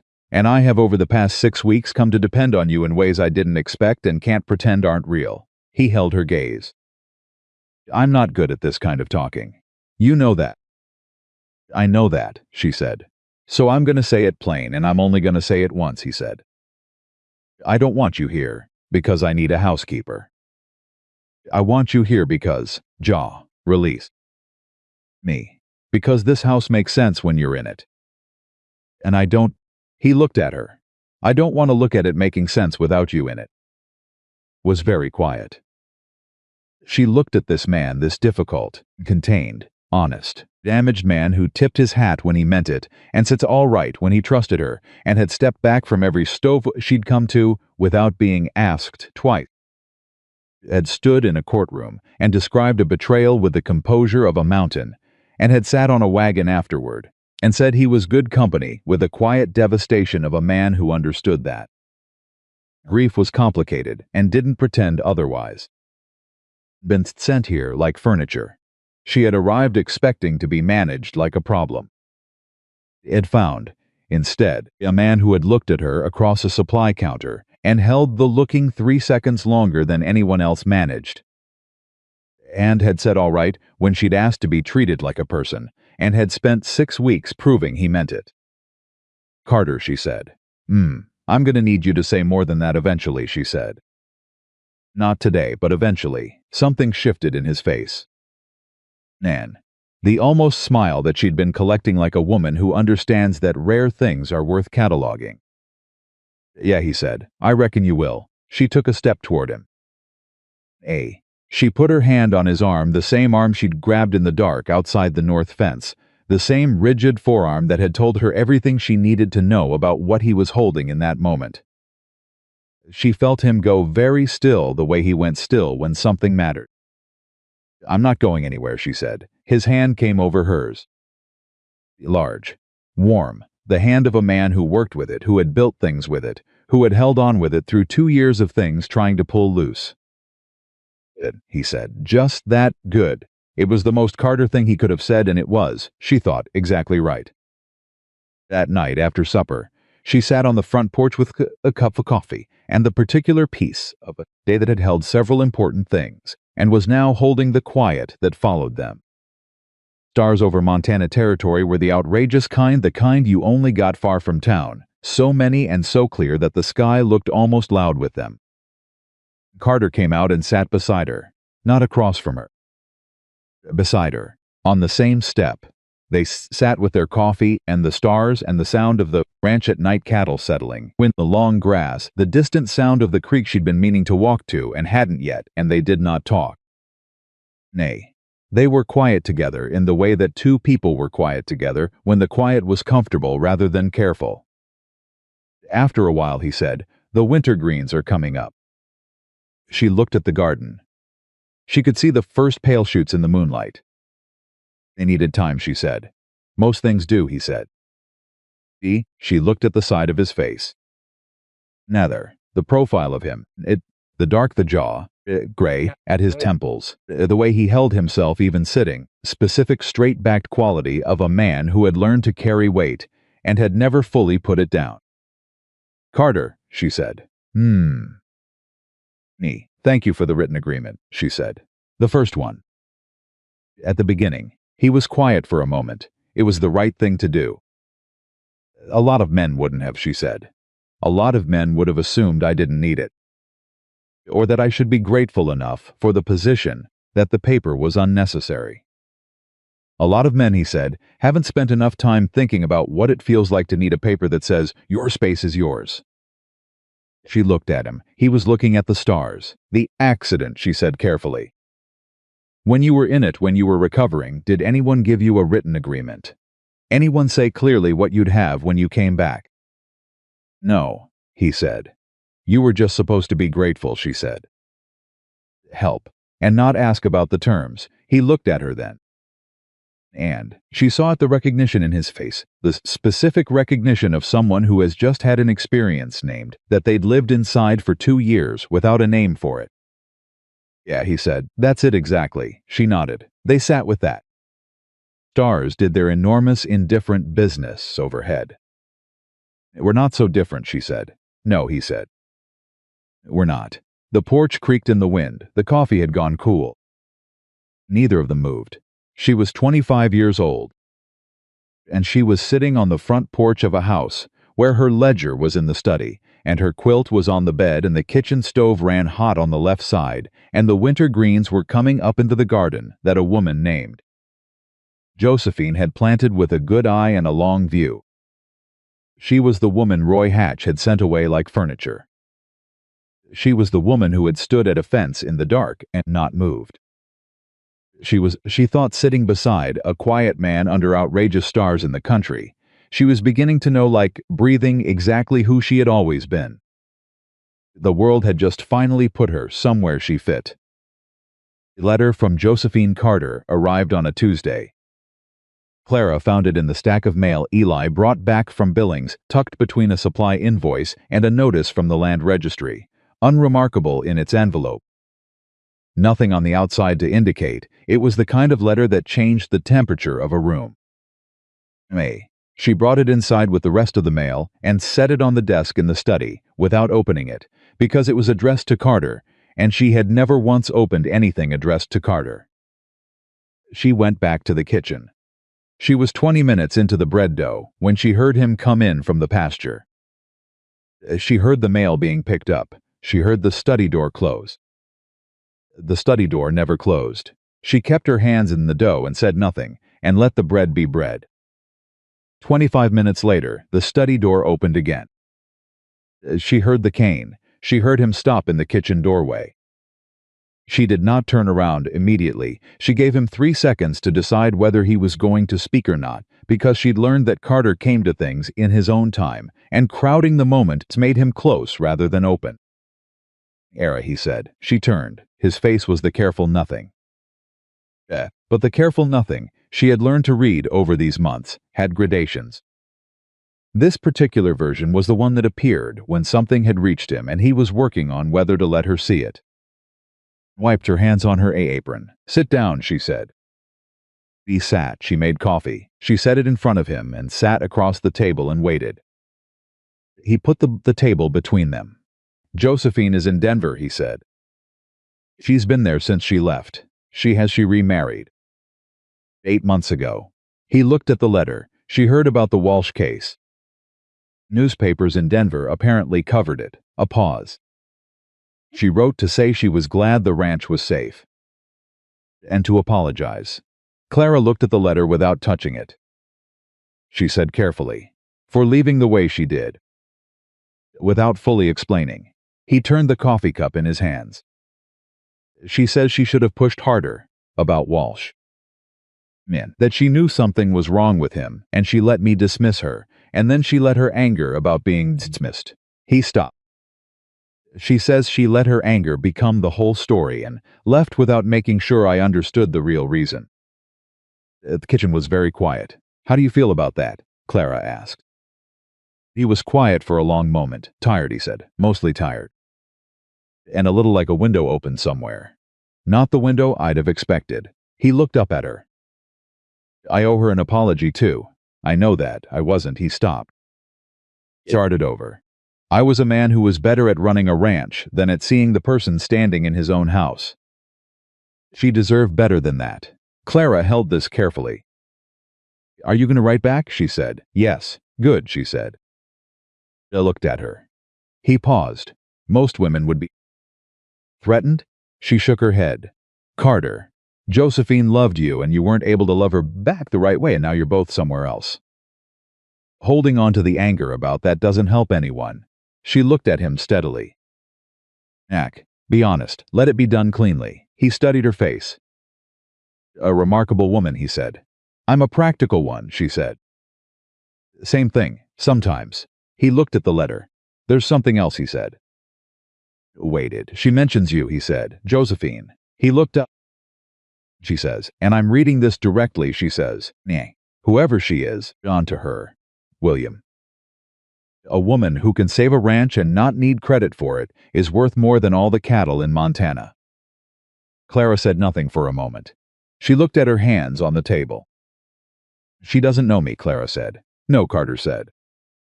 "She knows me, and she knows what I would have had to become to have someone like you want to stay." He held her gaze. "She's not wrong, Clara. I've become someone different than I was a year ago. I was 6 months ago." He stopped. "Carter," she said. "You've made me better," he said, flat direct, no decoration. "At listening, at seeing what's in front of me, at understanding that the ranch matters, but it's not everything. It's not supposed to be everything." He looked at her. "I learned that from watching you treat it like it mattered, and yourself like you mattered too. At the same time, I didn't know you could do both." Clara pressed her lips together. She was not going to cry in this kitchen. She had made that decision at some point, and she intended to honor it. "You do both too," she said. "You just haven't noticed yet." Reached across the table. He put his hand over hers. He had done this once before at the wagon outside the courthouse, when she'd said she wasn't going anywhere. It had been tentative, careful, the gesture of a man moving slowly because fast had caught him before. This time it was certain. She turned her hand over under his. They sat like that for a moment. In the kitchen, where she'd made 1,000 meals, and read 100 ledger pages, and learned the particular sounds of a man who carried himself quietly and meant everything he said, and she felt something settle in her chest that had been suspended. There for 25 years, waiting for a place to land. Clara, he said. Yes, she said. I'd like to change the agreement, he said. Which terms? She said. All of them, he said. I'd like to change all of them. He held her gaze. I'm asking you to marry me, not as an arrangement. Not as a contract. As he stopped. The jaw, the careful management. She waited. I'm asking you because when I try to picture this ranch in 10 years, you're in every version of it. And no other version makes sense anymore. The kitchen held its breath. She looked at this man who had said all right when she'd asked to be treated like a person and had meant it every day since. This man who had stepped back from the stove and returned papers to desks and tipped his hat when he meant it. This man who had stood outside a courthouse and said he was good company with the quiet devastation of genuine grief. This man who had sat beside her on a porch step and looked at stars and said we're not so different with the wonder of someone who had just discovered a country they hadn't known existed. You're going to have to keep listening, she said. No, he said. And I'm still going to look at the books when the numbers don't add up. I'm counting on it, he said. And I'm not going to become smaller, she said. Clara, his hand tightened over hers. I'm not asking for smaller. I'm asking for exactly what's sitting across this table. She looked at him for a long moment. Yes, she said. Just that, just yes. His shoulders dropped a fraction, the release of a man who had been holding his breath without realizing it. The almost smile arrived, and this time it didn't stay almost. It became an actual, a complete, unguarded smile, and it was the most undefended she had ever seen him, and it was, then, she thought, the most beautiful thing she'd seen in her adult life. She smiled back. In the kitchen, the bread dough sat waiting on the counter, and the coffee cooled between them, and the winter greens were 3 inches high in the garden outside, and the north fence stood straight and solid with proper posts. And somewhere in Billings a judge was processing the last of the Walsh restitution paperwork, and the Carter Ranch sat on its 800 acres under the enormous Montana sky, exactly as it had the day she'd arrived, and absolutely nothing like it. They were married on the first Saturday of November. It was not a large wedding. Carter had proposed a small ceremony at the county courthouse, and Clara had agreed without hesitation. Because the women of Harlan Creek had spent enough time deciding what her life should look like, and she saw no reason to hand that particular power to the women of Billings. Pete Dawson stood as witness. Eli stood beside him with the expression of a young man trying very hard not to show how much this meant to him.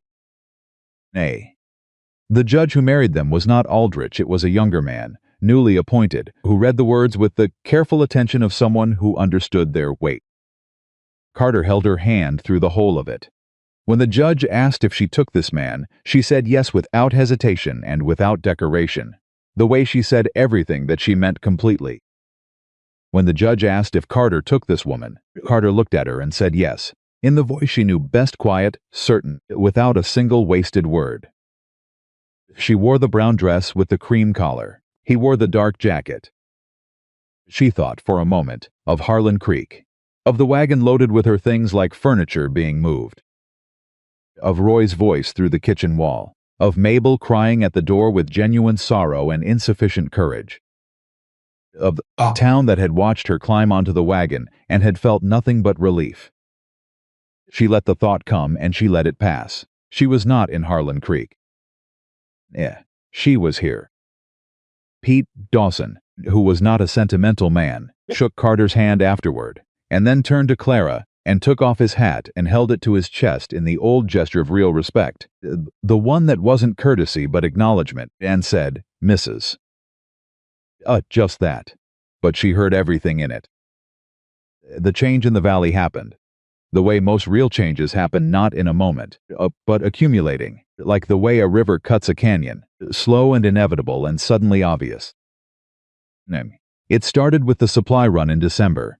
Clara had reorganized the Carter Ranch accounts by then into a system clean enough that any literate person could follow it, and the supply orders had been running on her weekly schedule for 3 months, which had reduced the operating costs enough that Carter had been able to pay his remaining hands a decent Christmas wage without pulling from the reserve. Word traveled the way word traveled in frontierfa communities where money was always personal that the Carter Ranch was running again. Not limping. Running. The first person to come by was Margaret Hollis, wife of the owner of the Billings Feed and Grain, who arrived one Wednesday under the stated pretext of dropping off a seed catalog, but with the actual agenda, which she made clear within 10 minutes of sitting at Clara's kitchen table, of finding out if the stories were true. Clara gave her coffee and answered her questions directly and sent her home with a copy of her weekly supply schedule as an example of what consistent planning looked like. Margaret Hollis told her husband. Her husband told the men who came into the Feed and Grain. 2 of those men had wives who ran their household accounts and were losing money to the same kind of erratic purchasing that Walsh's absence had revealed at the Carter Ranch. By January, Clara had 3 women at her kitchen table on Tuesday afternoons. Est came in from the pasture one Tuesday and found 4 women at his kitchen table with their own ledgers open. Clara in the middle of explaining the difference between a balance record and a cash flow record, and he stood in the doorway for a moment. She looked up. She expected uncertainty from him, the particular discomfort of a private man finding his kitchen occupied by a small committee. Instead, he looked at the table, and at her, and tipped his hat slightly, in the way she'd cataloged, from the very beginning the real one, the one that meant something, and went back outside. She returned to the ledgers. That evening, when the women had gone and the kitchen was quiet again, he sat at the table and said, how many next week? 5, she said. Mrs. Aldrich mentioned her sister.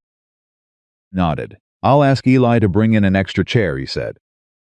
Just like that, she said. Clara. He looked at her steadily. You're good at this. People need it. Why would I ask you to do it somewhere else? He picked up his coffee. Ring, whoever needs to be here. She held that. She thought about the woman she'd been in Harlan Creek. The woman who had eaten breakfast listening to a man decide her future through a kitchen wall. Woman who had been transported 40 miles, like a piece of furniture being relocated.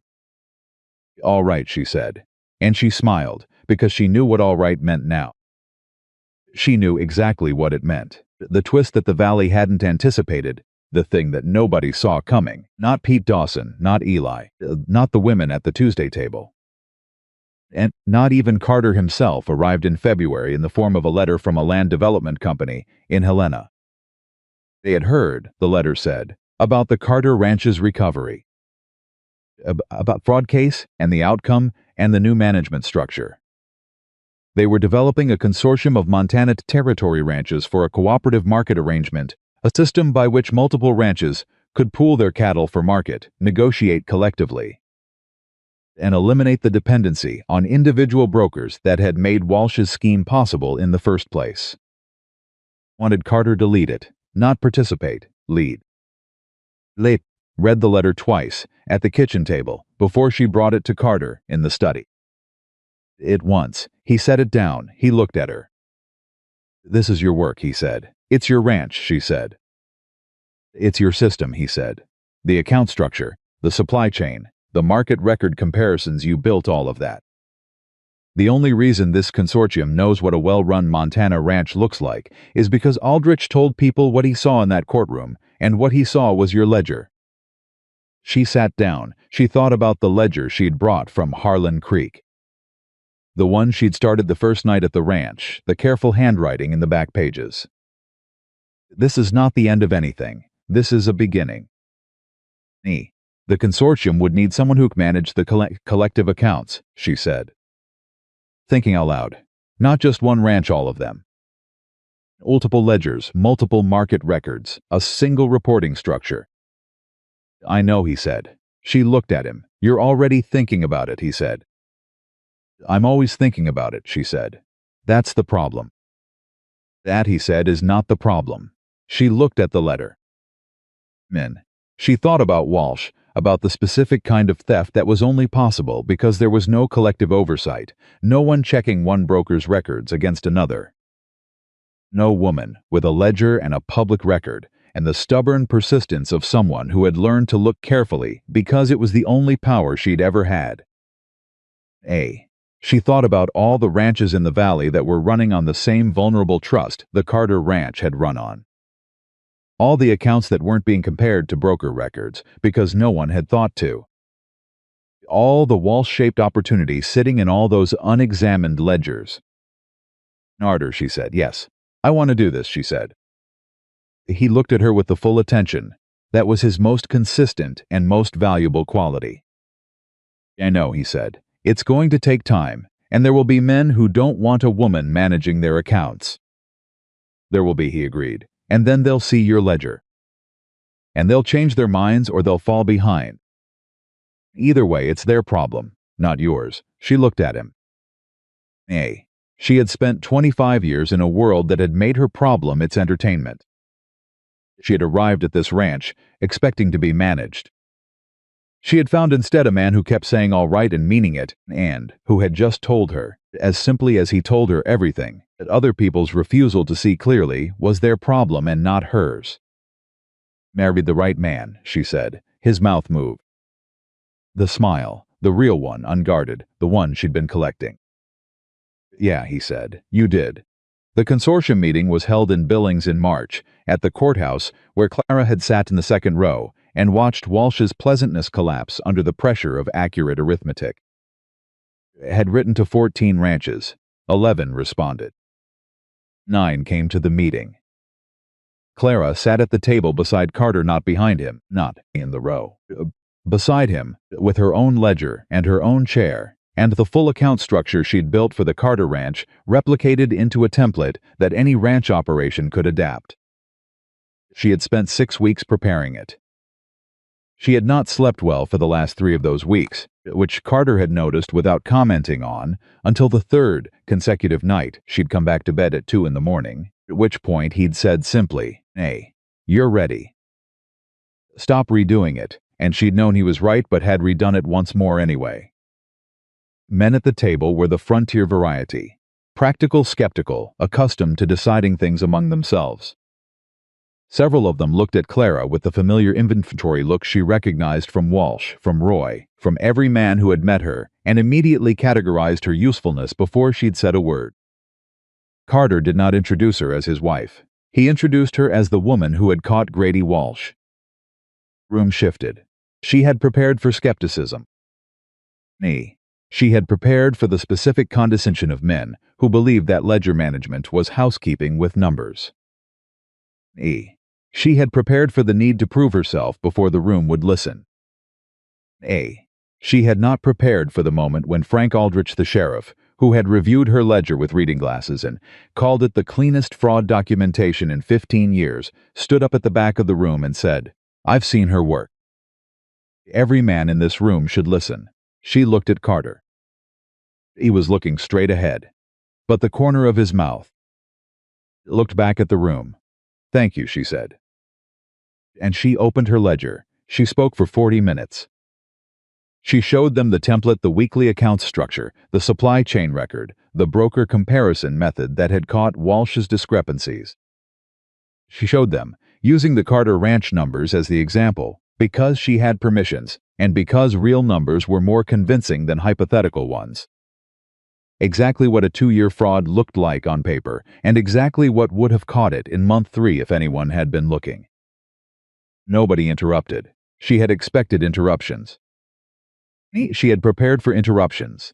The silence was somehow harder. When she finished, a rancher named Connell Bigman, white-haired, had been running cattle in Montana since before it was a territory, leaned forward in his chair.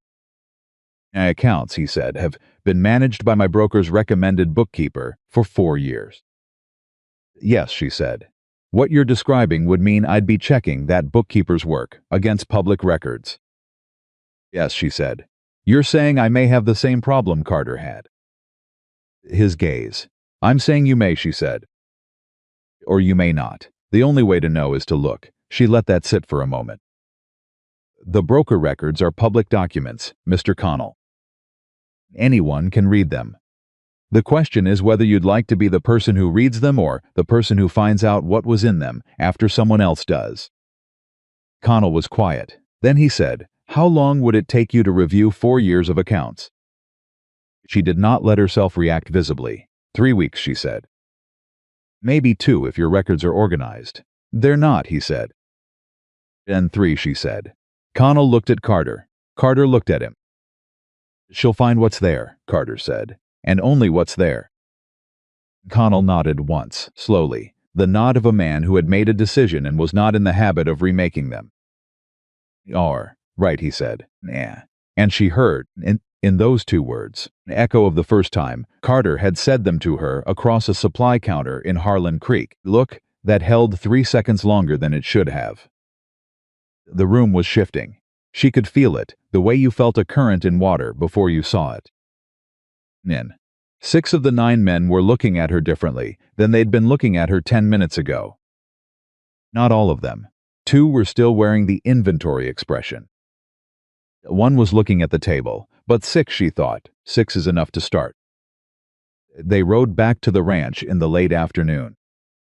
Ato was quiet, which was his normal, but this was a different quality of quiet, the quiet of a man who was full of something and hadn't decided what to do with it.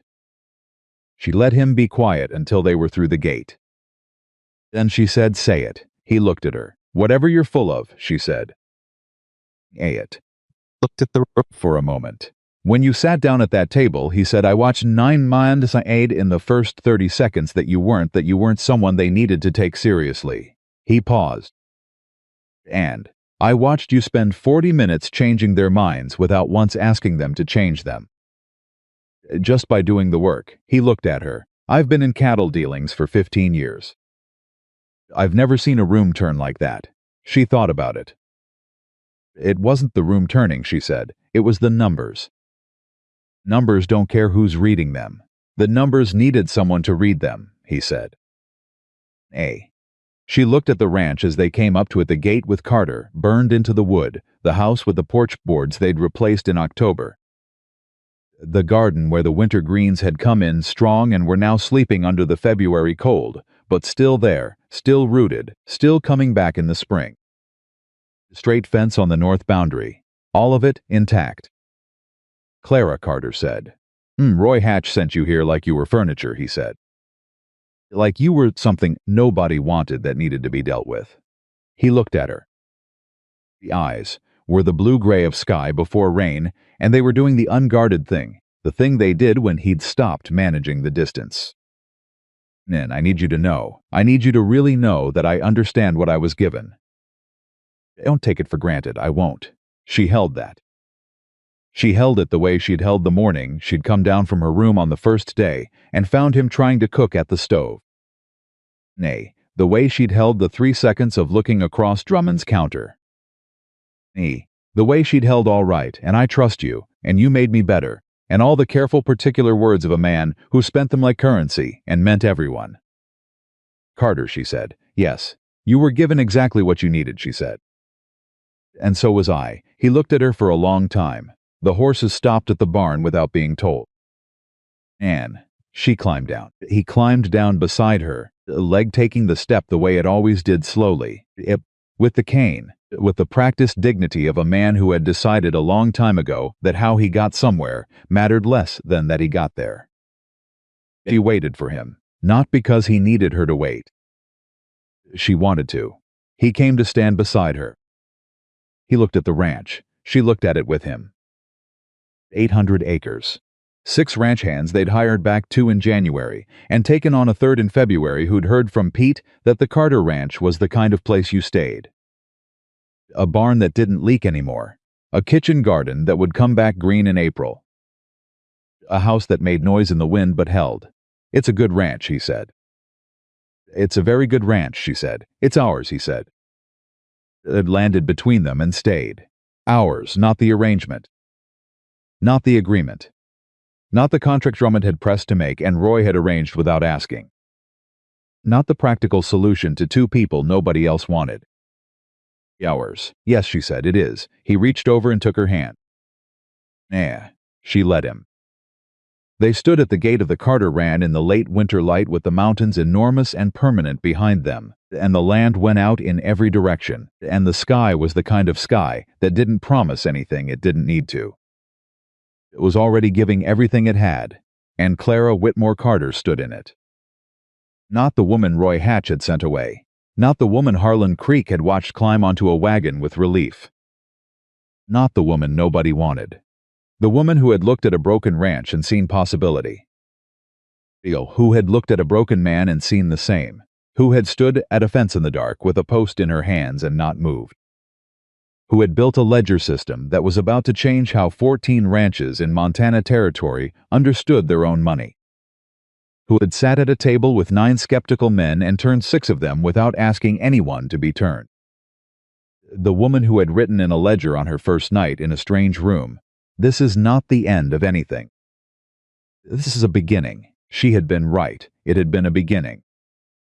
Now, standing with her husband's hand in hers, with a consortium of ranches waiting for her templates, and a Tuesday table that had grown to 9 women, and a kitchen that knew her weight on every floorboard, she understood that the beginning was still going. That it would keep going. That this was the nature of beginnings built on honest ground. They didn't run out. "Come inside," she said. "I'll make supper." "Yeah," he said. They went in. The door closed behind them. The Carter Ranch held all 800 acres of itself under the Montana sky, netty and intact and running, and inside.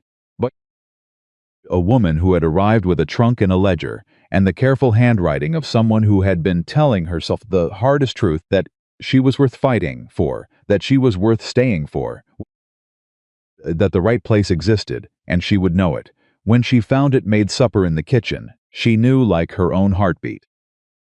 And the man at the table watched her and did not look